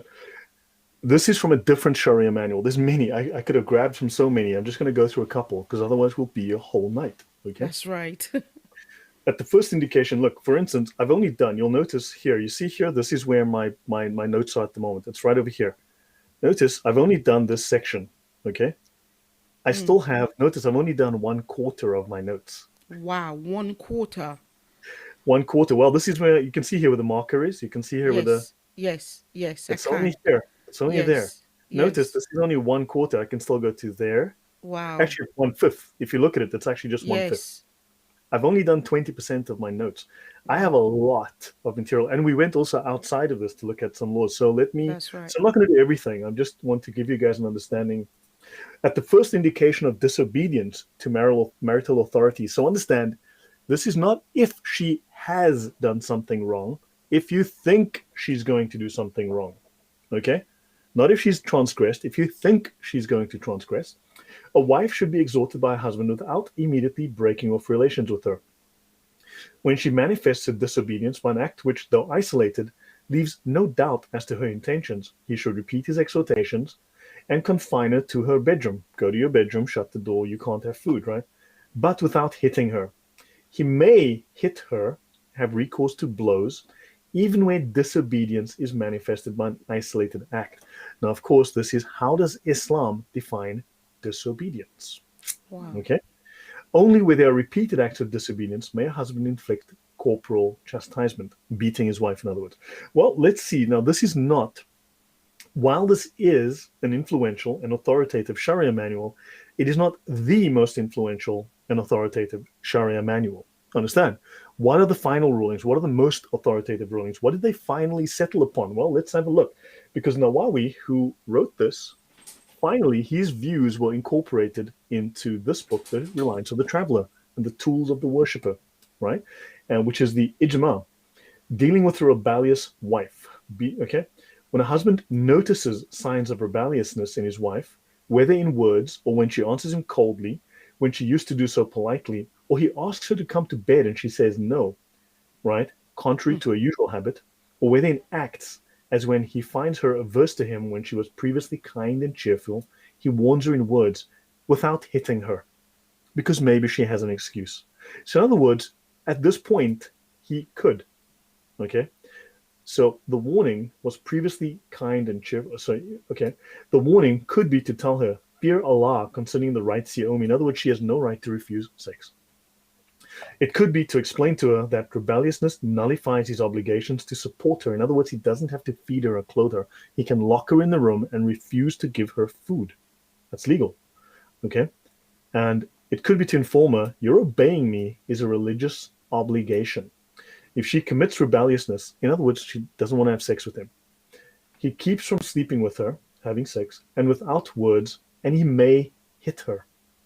Now, again, this probably does not appear in the original Arabic, not in a way that injures her. That is very unlikely that appears in the original Arabic. It's not in the Quran. The Quran just says hit her. The Quran doesn't say hit her with a toothbrush, meaning he may. Now, this is added again by the translator. Understand? This was added by the translator. So he says even it is unlawful to strike another's face, and that's not true because this happens. So, in other words, if he's annoyed with her, he may hit her. He may hit her whether she is rebellious only once or more than once. In other words, the first time she does something and he thinks is wrong, he can hit her.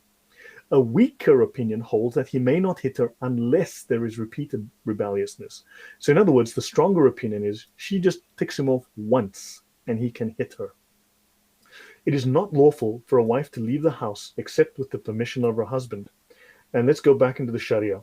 If the wife does not fulfill one of the above mentioned obligations, she is rebellious. And if keeping from her, in other words, not sleeping with her, is not effective, it is permissible for him to hit her if he believes that hitting her will bring her back to the right Wow. path. if he believes that hitting her will bring her back to the right path. Okay? And yeah, so again, the Quran says to beat them. Now, notice it says here that if you fear that they will rebel, if you fear, not if they have, if you suspect. Understand?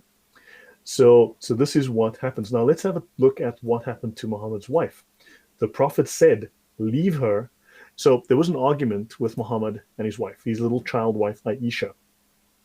So the Prophet said to Abu Bakr, her father, leave her. She does more than this, okay? Because she apparently had a big mouth, right? She had a temper.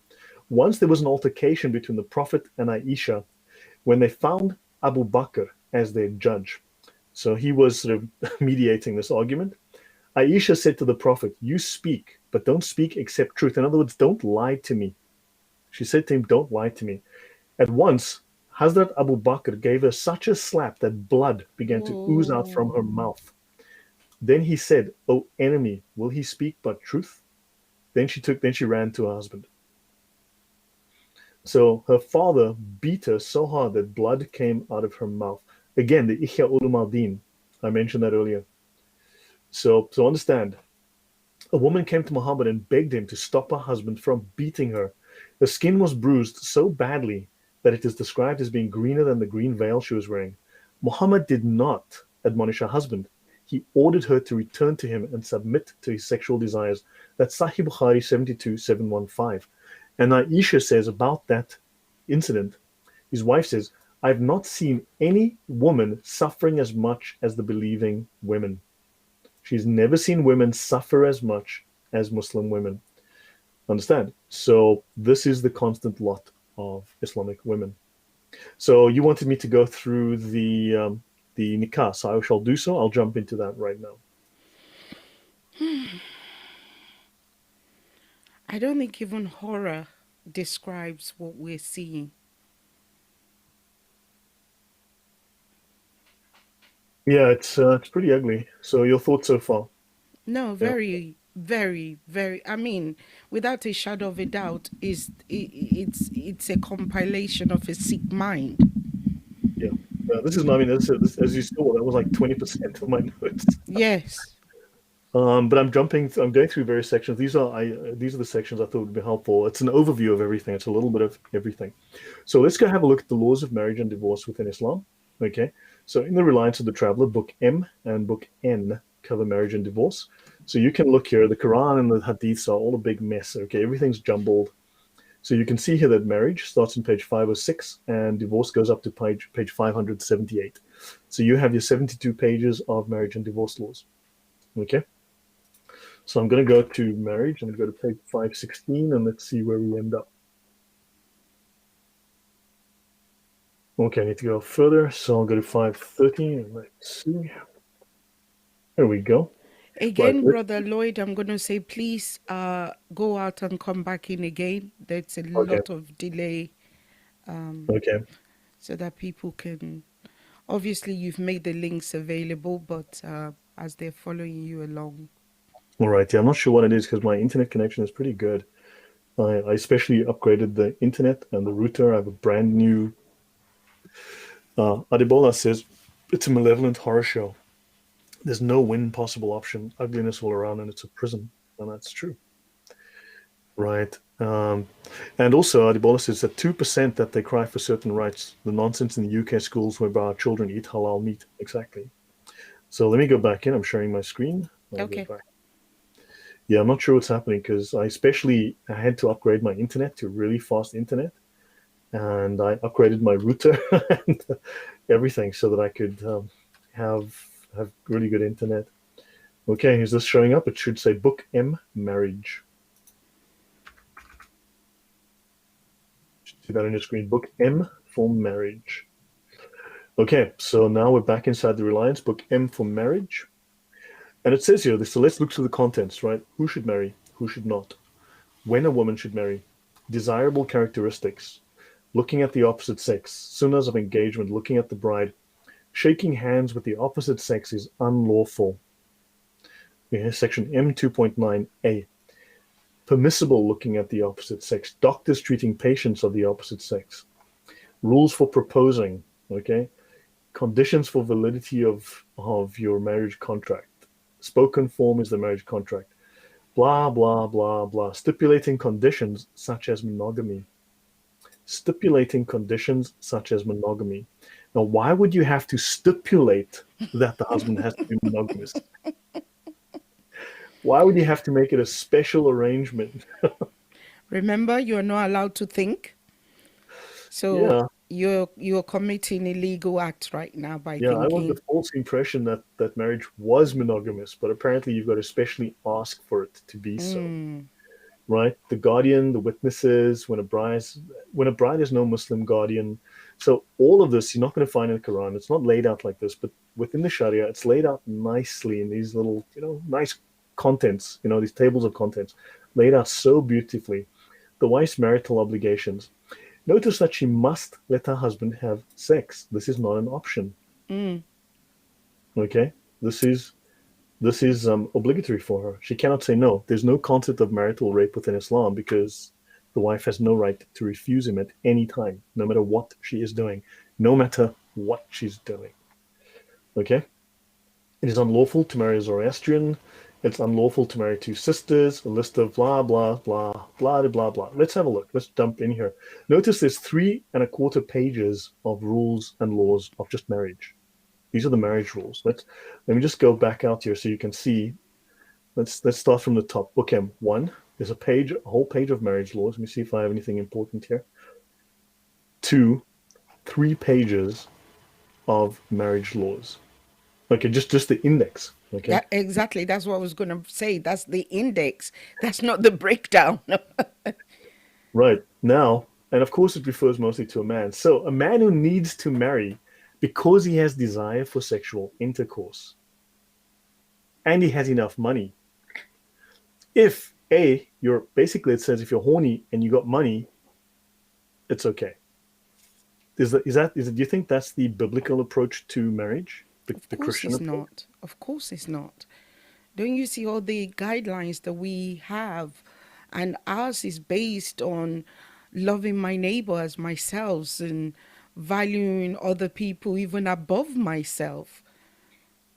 Yes. So understand in Islam, the reason that you marry is because you want to get it on and you have some money. This, unfortunately, because marriage in Islam is just a legal act, because basically it's a license to have sex. Okay? Because not to do so is to be killed. And there is no concept of love within Islamic law. There is no concept of love. There's no platonic concept of love. It is merely a license to have your way with a woman. That's it. And it's recommended to do so if you have a need because you have a desire for sexual intercourse. So if you tell yourself, I've got a desire to have sex, I've got a bit of money, okay. This cheapens the concept of marriage. Okay. One who does not one who needs to marry but does not have enough to pay for these expenses is recommended not to marry, but rather to suppress his sexual desire by fasting. If this desire is not suppressed by fasting, then he should marry, borrowing the money to pay the bride's marriage payment if she will not accept his owing it to her. Awesome stuff. I'm just going to bring this up. So let's go to the next revelation here. Right. It is unlawful for women to leave the house with faces unveiled. So there's always the talk about the veil, but understand it's in the law, it's in the Sharia law. You may not leave your house without your face. Right, this is how this appears within the law. And now we'll go down here. When a free woman asks to marry a suitor who is a suitable match by telling the guardian, marry me to him, the guardian must marry her to him whether she is prepubescent or not. And notice whether she is a virgin or non-virgin and prepubescent. Not a virgin and non-virgin or prepubescent, whether she's a virgin or non-virgin and prepubescent. She can be a prepubescent non-virgin. And she says, I want to marry that guy. And the guardian must do so. So prepubescent marriage is most definitely allowed in Islam. Let me continue. Guardians are of two types, those who may compel their female charges to marry someone and those who may not. You can force someone to marry. Is this lawful within the West? Okay. No, I guess not, right? So, No. so notice we say it says here in the law, okay, it is recommended to ask a girl's permission if she has reached puberty. It's just recommended. I want you to marry this guy. You can ask, it's optional, but you can just make her do it. A virgin's silence. A virgin, she's 4 years old, she's a virgin. Well, her silence is her consent. I asked her if she wanted to get married. She said no, so are we all good? No, she said nothing. I guess we're good. As for the non virgin of sound mind, no one may marry her to another after she has reached puberty. The non virgin of sound mind, you may not force her to marry to another after she's reached puberty. Notice she's a non virgin before she reached puberty. Ask Exactly. it. So somebody has already deflowered her. Yes, yes, yes, yes. Understand now. Now, understand. Islamic law is supposed to be the perfect law of Allah, the beautiful religion, the beautiful law of Allah and Muhammad, the perfect Muhammad. If this stuff is so beautiful, why aren't Muslims advertising this publicly? Why don't they say, "Hey, come look at the Sharia, look at this beautiful law, look at these wonderful moral laws, these perfect laws by the perfect man from the perfect religion"? Why do they hide this? Why is it a secret? Because it is a secret. They're not allowed to reveal it to you. Okay? It's illegal. It's treason, right? So ask Muslims. I want you to look, ignore the Quran, ignore the Hadith, go to the Sharia, tell them, buddy, explain this stuff. This is your law. This is the final interpretation, the final understanding of Islam. That's greatest scholars. Are you a scholar? No, you're not. Okay, so we can ignore it. Are you smarter than your scholars? Are you wiser than your scholars? Are you better trained than your scholars? No. So this is your law, and the law talks a lot about prepubescent sex. There's a must. Why is that? Okay, you need to ask them about that. So let's have a look. If a man were to divorce the mother before intercourse, it would be permissible for him to marry the daughter. If you marry a woman and you haven't had sex with her, and then you find out she has a really attractive, hot daughter, you can divorce the woman and marry her daughter. Do you think that's okay, Funke? Again, I'm not hearing this for the very first time. The first time I heard it, I was so horrified because there's an explanation apparently because obviously she's not his daughter, so she's legible. She is his daughter because you're married by the law, by Leviticus. If you look Well, at the law, and they yeah, claim to follow the law of Moses, she is. And thus, this is incest. yeah. This Well, is a according to violation of the law. us, yeah, is his daughter, but because he didn't biologically give birth to her, I mean, can you imagine? I mean, Brother Lloyd, just have a look at everything we've been seeing so far.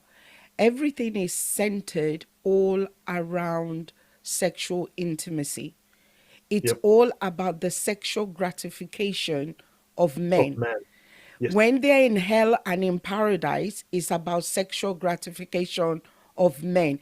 And one of the things I find very sickening about their paradise and the women that they will have in paradise, that woman that you can sleep with can end up being your mother. And that's the paradise. Yeah, I don't want to think about that.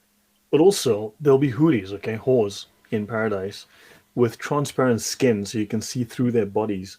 And these will be demons that came from hell to please men. Like, so what are demons doing in paradise? Okay, tell me. I So have no idea. Yeah, exactly. what kind of what definition of paradise is that? It's a whole house with wine and women and little boys with doe eyes. Well, you it's interesting you mention wine, Brother Lloyd, because they're Mhm. not allowed to drink wine here, but when they get to heaven, they can drink wine. Oh yeah. Oh yeah. And also, men in paradise will have erections that will never fade. Exactly. Yeah. And it's the sickness, like the sister said there, is too obscene, is grotesque, is disgusting. Yeah. So understand the Islamic paradise is a whole house. It's I mean honestly by our standards, and it's nor is it lawful or valid for a Muslim woman to be married to anyone besides a Muslim. Just so you know, okay? It is not lawful for her to be married to anyone besides a Muslim. And let me go. And here, a guardian may not marry his prepubescent daughter to someone for less. So if you have a prepubescent girl in your care, you cannot marry her off for less than would be paid, okay, by similar brides, nor may you marry your prepubescent son to a female who's given more than the amount typically received. So if you have a prepubescent child, boy or girl, they need to get the full dowry, the full money, okay, as an adult would. So you can marry your son to an adult woman, and you can marry your girl, your prepubescent girl, to an adult male. This is legal, okay? Yeah, and okay, understand. This is yeah, what we're dealing with. So I'm gonna go through the sections on marriage, and then we'll. So it does say you can hit her, okay? As you can see, you can hit her all you like. This is allowed. You can hit a woman. You can knock her out. Go, go for it. Let's see what else. Okay, it states here these are the laws on hitting her within the Islamic law, within the Sharia, right? And then we can go into the divorce laws as well after this. Um, so look, if I go through there's so much here. There's like 80 pages. I can't go through every single page Of and every law. course. Okay. Um, a corrupt person may not be a guardian because childcare is a position of authority and the corrupt are unqualified, except you are qualified to marry off a prepubescent child to an adult. Okay. So, which I think is completely wrong. And understand here, it says here, if the child is Muslim, it is a necessary condition that the person with custody be a Muslim because it is a position of authority, and a non-Muslim cannot adopt a Muslim because a non-Muslim has no right to authority, and therefore you have no right to raise a Muslim. Non-Muslims have no rights under Islamic law. Well, certain rights, but understand they say you have no right to authority. You may not have authority over Muslims under Islamic law. If you're not a Muslim, you have no right to authority over Muslims. Now let's have a look at divorce. So we'll go into the section on divorce. Could A I divorce. just clarify this, which is one of the reasons I asked you to show this to us? My understanding, unless I'm mistaken, is that Nikai, the original translation, Ah, yeah. is a temporal marriage. It's one where they are paid to have sexual, like you showed us earlier, sexual intercourse for 3 days or so. Because, and I'll tell you where I'm coming from and the reason. So just help me to clarify, Yeah. please. Because let me speak predominantly in Sure. Africa, in the continent. Many Muslims, when they are doing marriage, they actually say we're doing, well, I keep saying nikai because that's how they call it Hmm. over there. So, and that's their definition of marriage or wedding. But I have come to understand that that is actually an insult. It shouldn't be called that because that is only an arranged something, a temporary something that you paid for to have sexual intercourse with somebody, which you can bring to an end when you no longer need the service. Am I correct? Oh wait, so that you're thinking of mutta? Mutta is Ah, temporary marriage. I don't know. However, Please help me. Just help me, mutta is please. temporary marriage. However, understand, um, Islamic marriage can be terminated like that, just Okay. by saying the talaq, talaq, talaq, talaq, three times, gone. Marriage is over. Okay. If you have taken a dowry, you need to pay her. Okay. There might be a divorce settlement you may need to pay. That may well be the case. But now everyone says Muhammad had 11 wives. No, he didn't. He had 11 wives at one time. In total, he had something like 22 wives or so. Okay. No one's exactly sure of the number, but he had at least 22 wives. So he would divorce one. She got too fat. She got too old. He didn't like her anymore. He saw someone prettier. He would then divorce her and go find a new one. And he would keep divorcing women and getting a new one. So in about 23 years, he had 22 wives. Okay. So this is the example. So therefore, technically, nikah, they say it's marriage, but properly, it's just sex. Nikah Exactly. is just sex. Understand? It's used for stable and temporary Temporal. Okay. unions. Used for stable and temporary unions. So instead, there is no concept of platonic marriage, marriage for love. There's just like the man wants to get it on, and Exactly. that's So, it. and which means basically, again, that African interpretation of Islam and ignorance, they actually insulting themselves because it's just sexual intercourse for temporary unions or, you know, until it Yeah, suits everybody. yeah. So marriage is just sex. There's no concept of it. It's just like I'm horny. That's it. That's quite bluntly what it is. And there's nothing holy about it. There's nothing sacrosanct. They'll talk about it in those terms, but in technical terms, it's just a legal condition. That's it. Okay, Yeah. So there's nothing holy about it in that sense. exactly. So I'm going to go through some of these rulings Okay, here so that you can see some of divorce. divorce. Divorce is valid from anyone who has reached puberty. Now the thing is, okay, I've reached puberty. Now I want to get divorced. Doesn't that mean you were married Before, before puberty, exactly. right? And a married woman is not allowed to refuse her husband sex. It's not legal. Can't do it. Do you see the Yeah. implications here? It's There's no escaping this. Mm. And Muslims will lie to you whole day, every day, for free about this. They're embarrassed by it. They're ashamed of it. They know it. And unfortunately, you have to listen to that. They need to be honest. If this is the beautiful law of Allah, the perfect law, why are they embarrassed about it? Why don't they show us? Why is it a secret? Understand, if it's not shameful, why hide it? So they speak here of the divorce of a woman who is prepubescent. Hmm. Okay. Prepubescent, divorce with prepubescent women. Okay, so she's prepubescent and you are divorcing her. And it says here, okay, when a free man, sorry, has pronounced a threefold divorce, the divorced wife is unlawful for him to marry until she's married another man, as we discussed earlier, and she has to have sex with that man. Then that man divorces her. Then she can go back to her previous husband. This is a violation of the law of the Bible, the Mosaic law.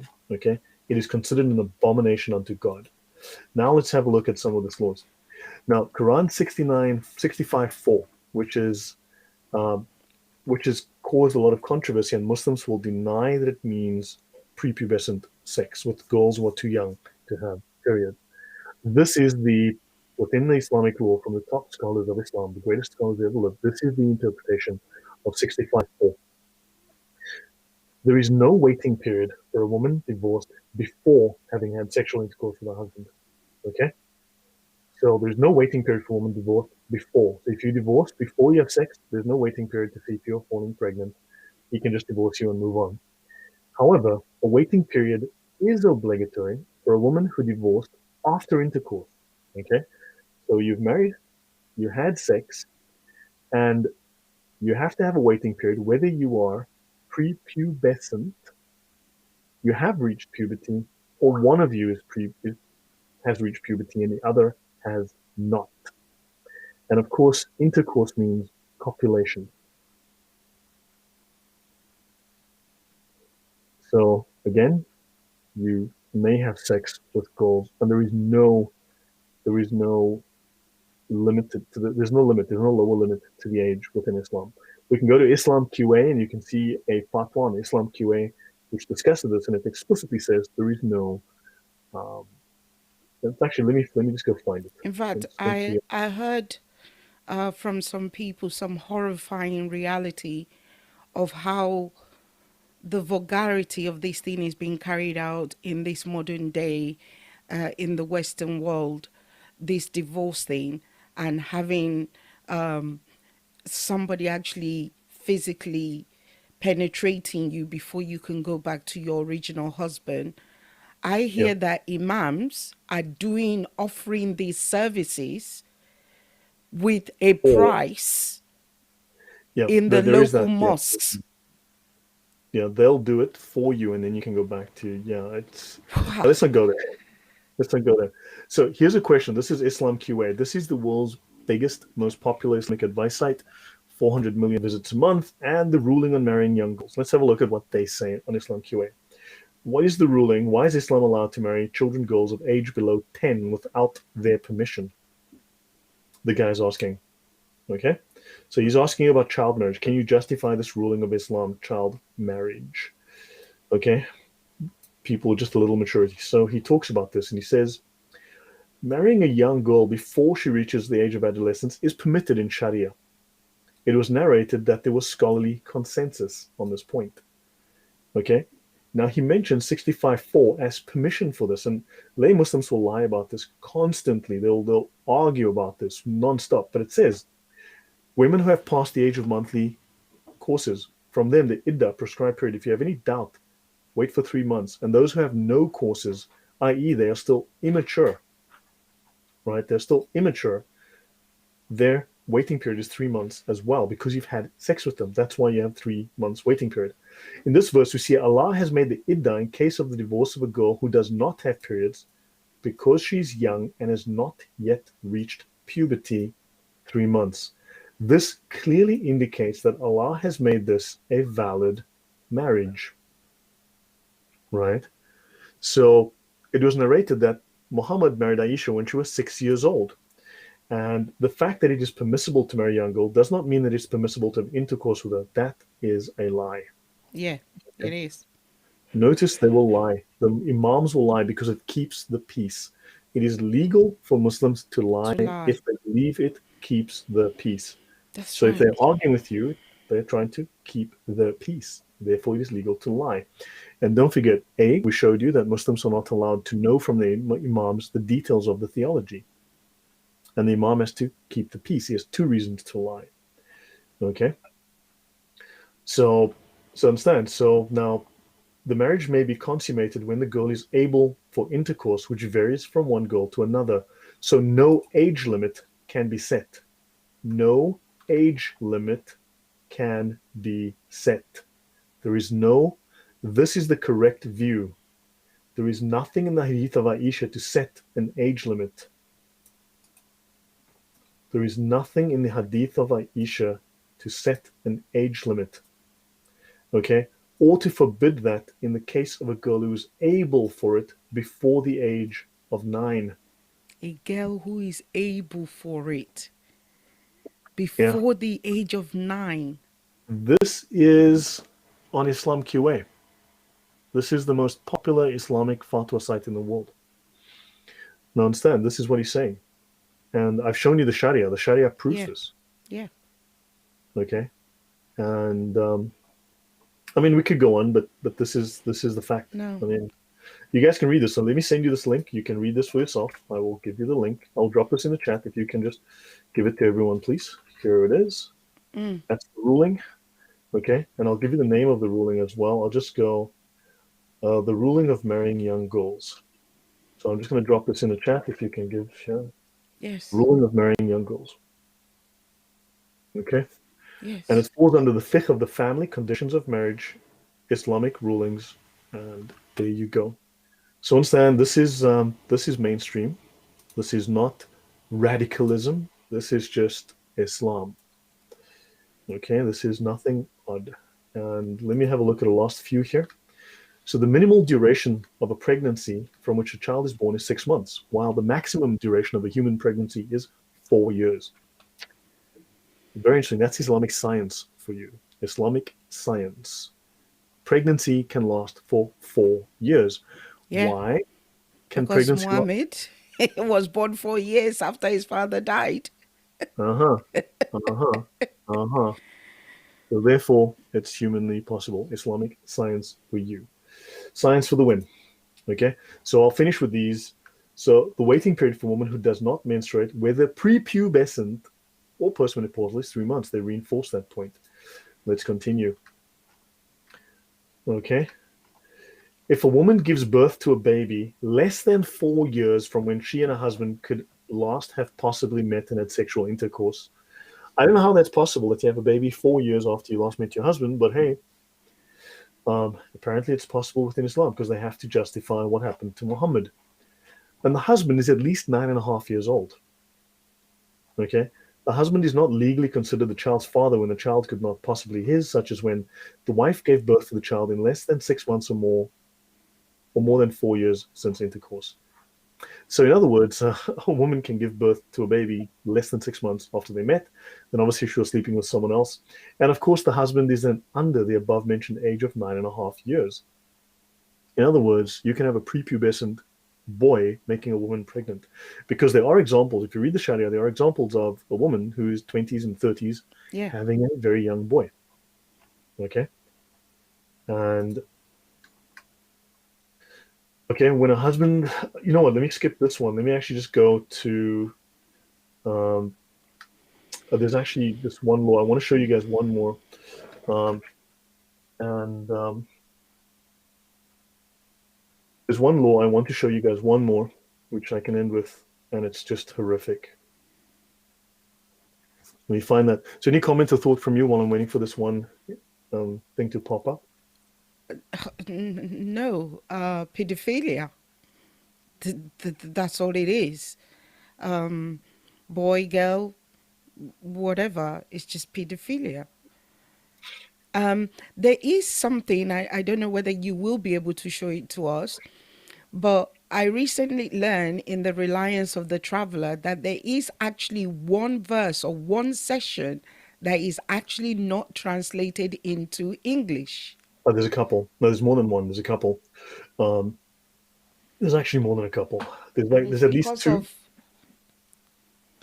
Um, yeah, let me find one for you. Hold on, let me look. I'd have to find. Now that you're asking me, because now I have to go and find these things because I don't have them hanging around casually. no worries, that's No, fine. I've got it somewhere. It's just that Okay, it does take me a moment to find these things, unfortunately. Actually, let me go to the top there and just start working my way down to find these references. Um, could you do me a favor? Could you just read what you see on the screen right now? a husband who accuses his wife of adultery is disciplined, excuse me, by the means by the magistrate and not allowed to imprecate against her when her adultery is already legally established. Should I Right. continue? Yeah. So a husband who accuses his wife of adultery is disciplined. Okay. So Yes. a man, a grown man, an adult, is accusing his wife of adultery with another man, of having sex with another man, right? Yes. However, the magistrate, the judge, will punish the man for making this accusation when his wife could not have done it, when adultery is impossible, because when the wife that is being accused is a mere infant. Ah. Understand? When the wife is a mere infant. Okay? So, yeah, so understand infant. Let's have a look at how infant is defined in Islam. So let's go have a look for the word infant. Let's go back up here. Let's start by looking for infant. A woman who is nursing an infant, in other words, giving milk to an infant, that means a baby, right? Okay. Women who are pregnant or nursing an infant, a baby just born, infant. And it tells us here that the Sharia defines an infant as a baby in The the cradle. cradle. So if a man is accusing his wife of adultery because this is a baby in the cradle, it's obvious that she didn't initiate Of the course. What does she know? the the sexual encounter with another man. Clearly the other man initiated the sexual encounter with her. The baby can't be blamed. Therefore the man is now accusing a wife of a crime she could not have committed on her own. And understand, so this tells you that he should have been having sex with the infant and not some other man. Sex with infants is permissible in Islam. I mean, I'll kind of leave it here, but hopefully this gets the point across that this More is than this. gets it across, without a shadow of a doubt.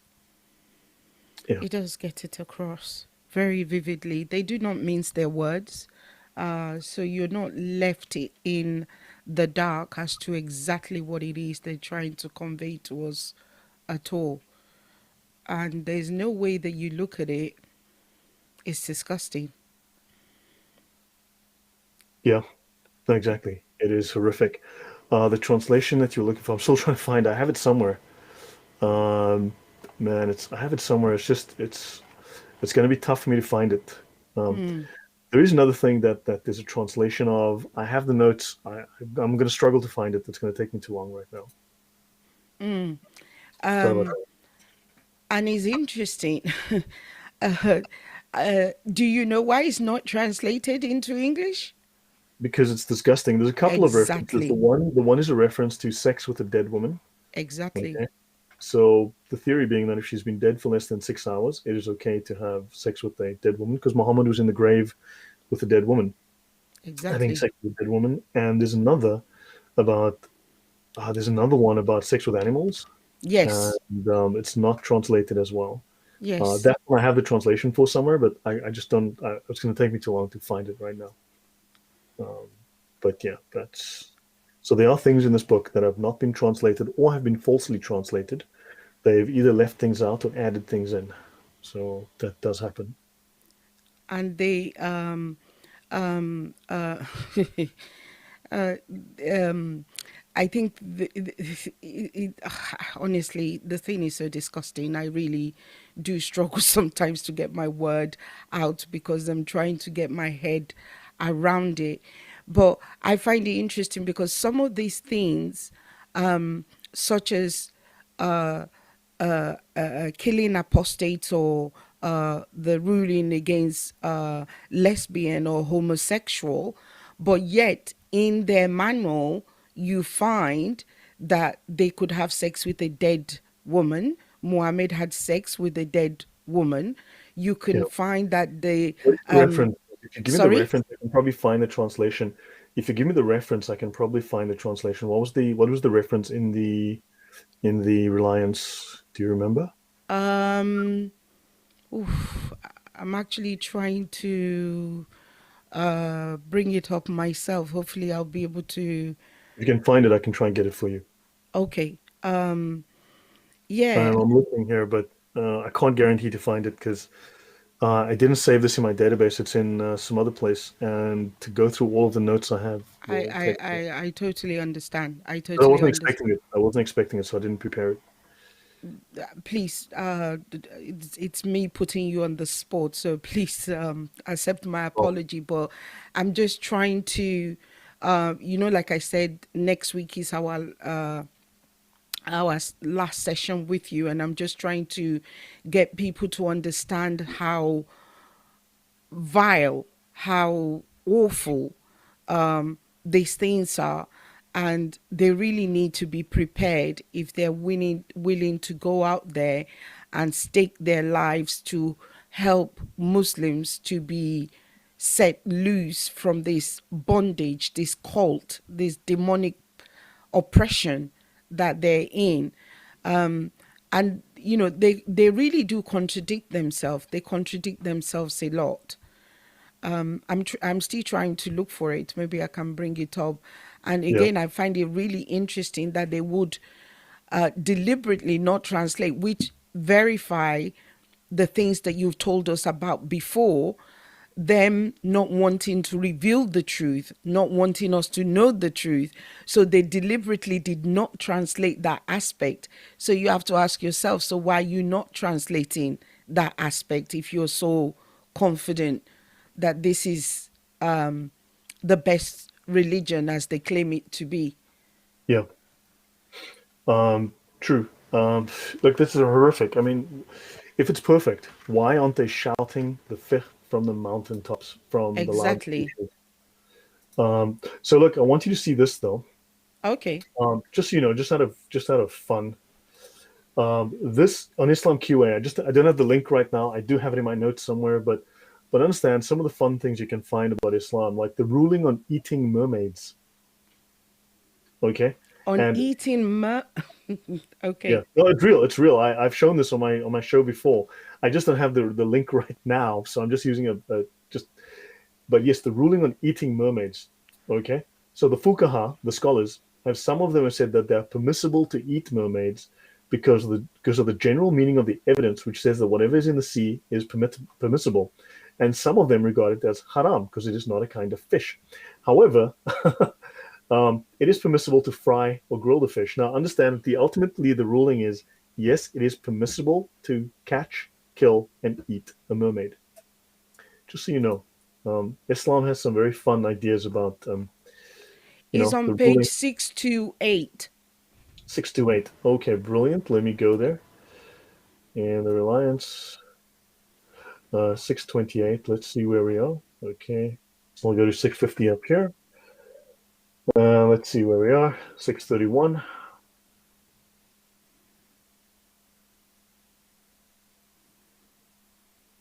628. Which one is it? In the Um, reliance. yes, the reliance of the traveler. No, it can't be because I'm looking here at 628 Um, and there's nothing that's untranslated. Let me actually have a look. it's got What's the reference number? What's the reference number? 012.4 Oh, or 012.4. Yeah, so I've gone here. 610. I think it's page 610. Um, 012.4. Here, this is it. exactly. 012.3. Let me try and find it.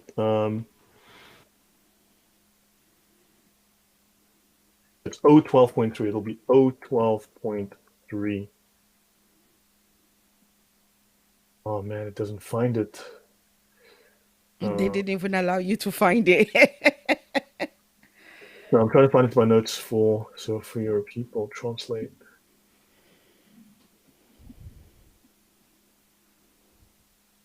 I'm just bringing it up. Okay. Um,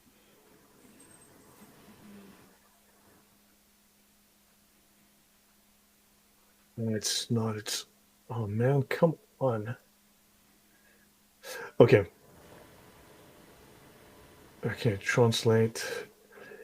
012. Okay, there's another one at 013.10. There's another one Okay. at two of them, but um, mm, I'm trying to find it. I just don't want to waste people's time. But guys, if you have any questions, please now's the time to ask your questions, please, because otherwise I would call it an end.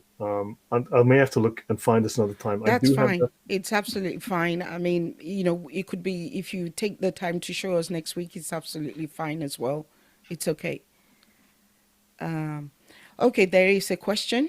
What's the question? I'll put it on the screen for you.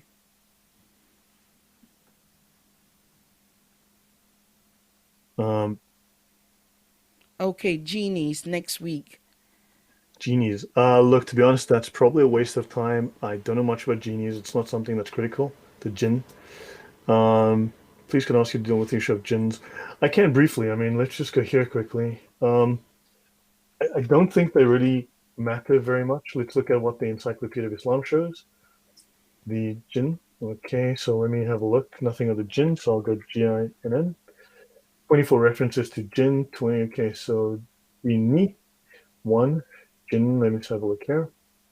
Jinn. Let's have a look. Let's bring this up. So magic. Okay, they fall under Islamic magic. And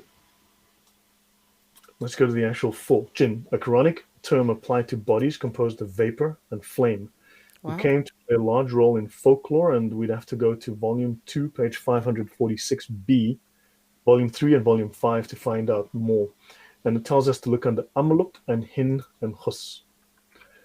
So, okay, so those are the jinn. So let me go ahead to, let's go to the first reference they gave us. Amaluk. Let's have a look and see what we find.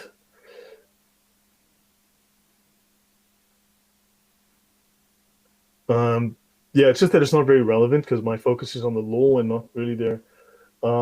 When I do find connections, I do, but it's really just one of those random things, and it's not. It's you know. I'm like, so let me go to A M. Look. So this is volume 13 of the Encyclopedia of Islam, and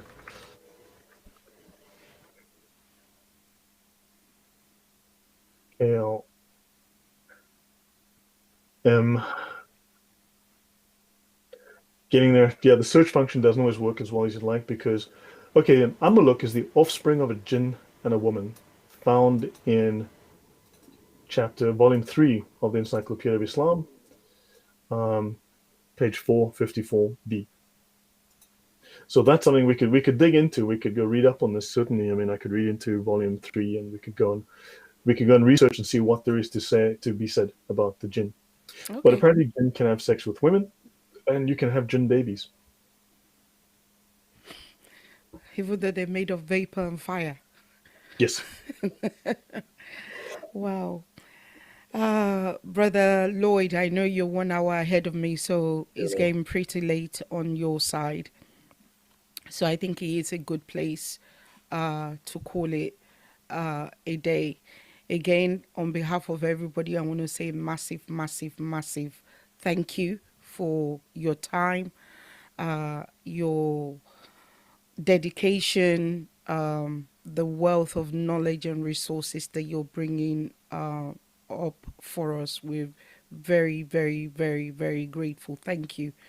Um, my prayer for you is that obviously more doors will be open for you to make this available, to open the eyes of the understanding of so many people that do not know the truth about what it is that we are fighting or waging war Hmm. against.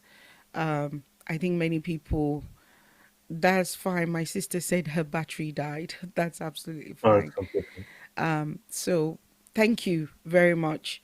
Okay, I Um, found it. I found it. I you found it. found it. Oh, okay. Okay, I'm just going to show it to you now. Okay.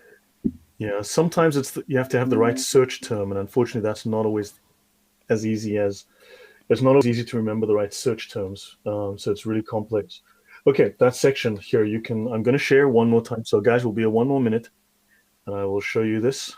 I just suddenly remembered the right search term, and that's hard because I have hundreds, thousands of pages of documents. I can imagine. So to remember the right thing is not always easy. Am I sharing? Yes. Yes, you Okay. are.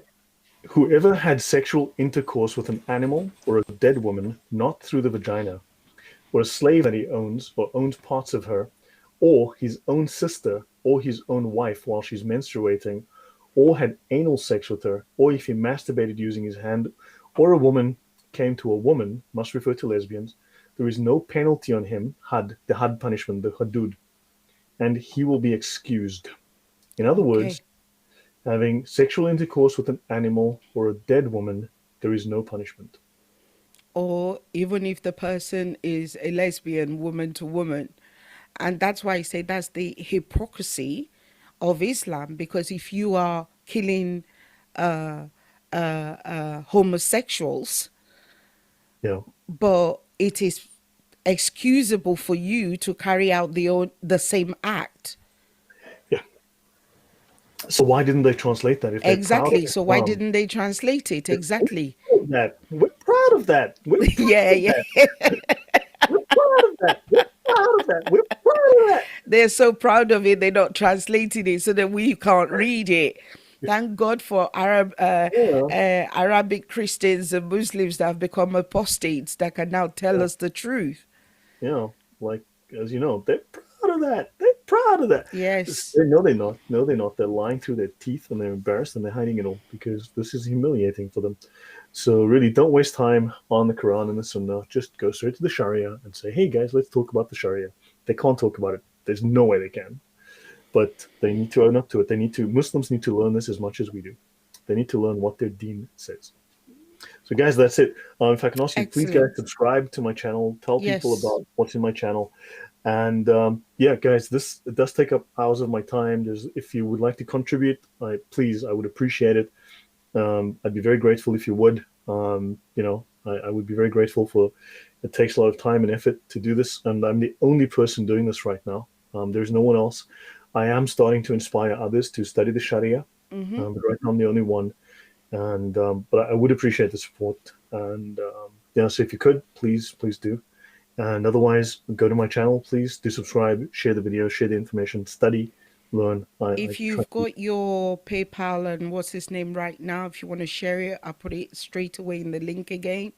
Okay, thank you. I would appreciate that. I will drop this in here. Please do.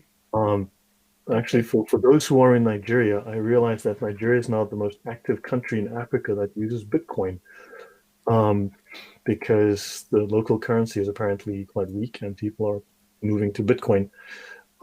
Yeah, I've also started to where I can move into cryptocurrencies because I realize that my, if you look at the South African money, the way it's been losing value, that's very scary. Wow. Yeah. Okay. Guys, so thank you very much. I would appreciate all the support, but otherwise, guys, please just go to my channel, subscribe. Would appreciate it. Hit the notification bell. You know, I do streams on a regular basis, and yeah, yeah, that's it. Educate yourself, really. If at the least you just subscribe and you educate yourself, watch the videos. All of my Exactly. video descriptions have the links to all of my documents. So everything you see here is linked in my video descriptions. So you can download all the documents, verify for yourself. Everything is shown on screen. I don't make it up. Everything is downloadable. You can read it for yourself. Excellent. Okay. Thank you. Thank you. Thank you very much, Brother Lloyd. I really appreciate you. I'll catch up with you for our final leg by the grace of God. I don't know what that is going to be, but I think my sister is giving you Jean, and we'll see Mhm. where we'll go from there by God's Yeah. grace. So So, next week, I'll tell you what, maybe as a topic for next week, if you want, maybe we can discuss just terms, just Islamic terminology.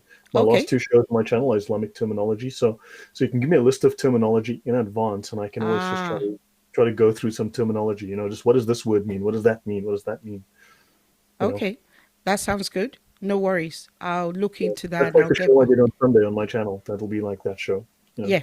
Okay. We'll do that. I Thank hope you this was very nice. much. Thank you. Enjoy your evening. Thank you very much. Take care. Oh, I know. Shower time and go to bed now. Actually, I have to do the dishes. If I don't do the dishes, I will die. Oh, please Because don't die. We need you. no, no, no, no, no, no. It's Polish people don't want to say anything. Those It's dishes okay. get done, or I will die. Oh, So, okay. We'll pray for you. Don't die, please. excellent. Good night, everyone. Thank You you. too. Take care. God Thank bless. you very much. See you. Okay, everybody, that was Brother Lloyd. Again, I'm very grateful to all of you that are still left there. Brother Lloyd is going to be with us for the last session in the month of September next week by the grace of God. So please, please, please, as you've heard him, um, subscribe, support the work that he's doing. I've put all the links there in the chat. I can take them from the chat and still put them into the video itself to feel free to support the work that Brother Lloyd is doing.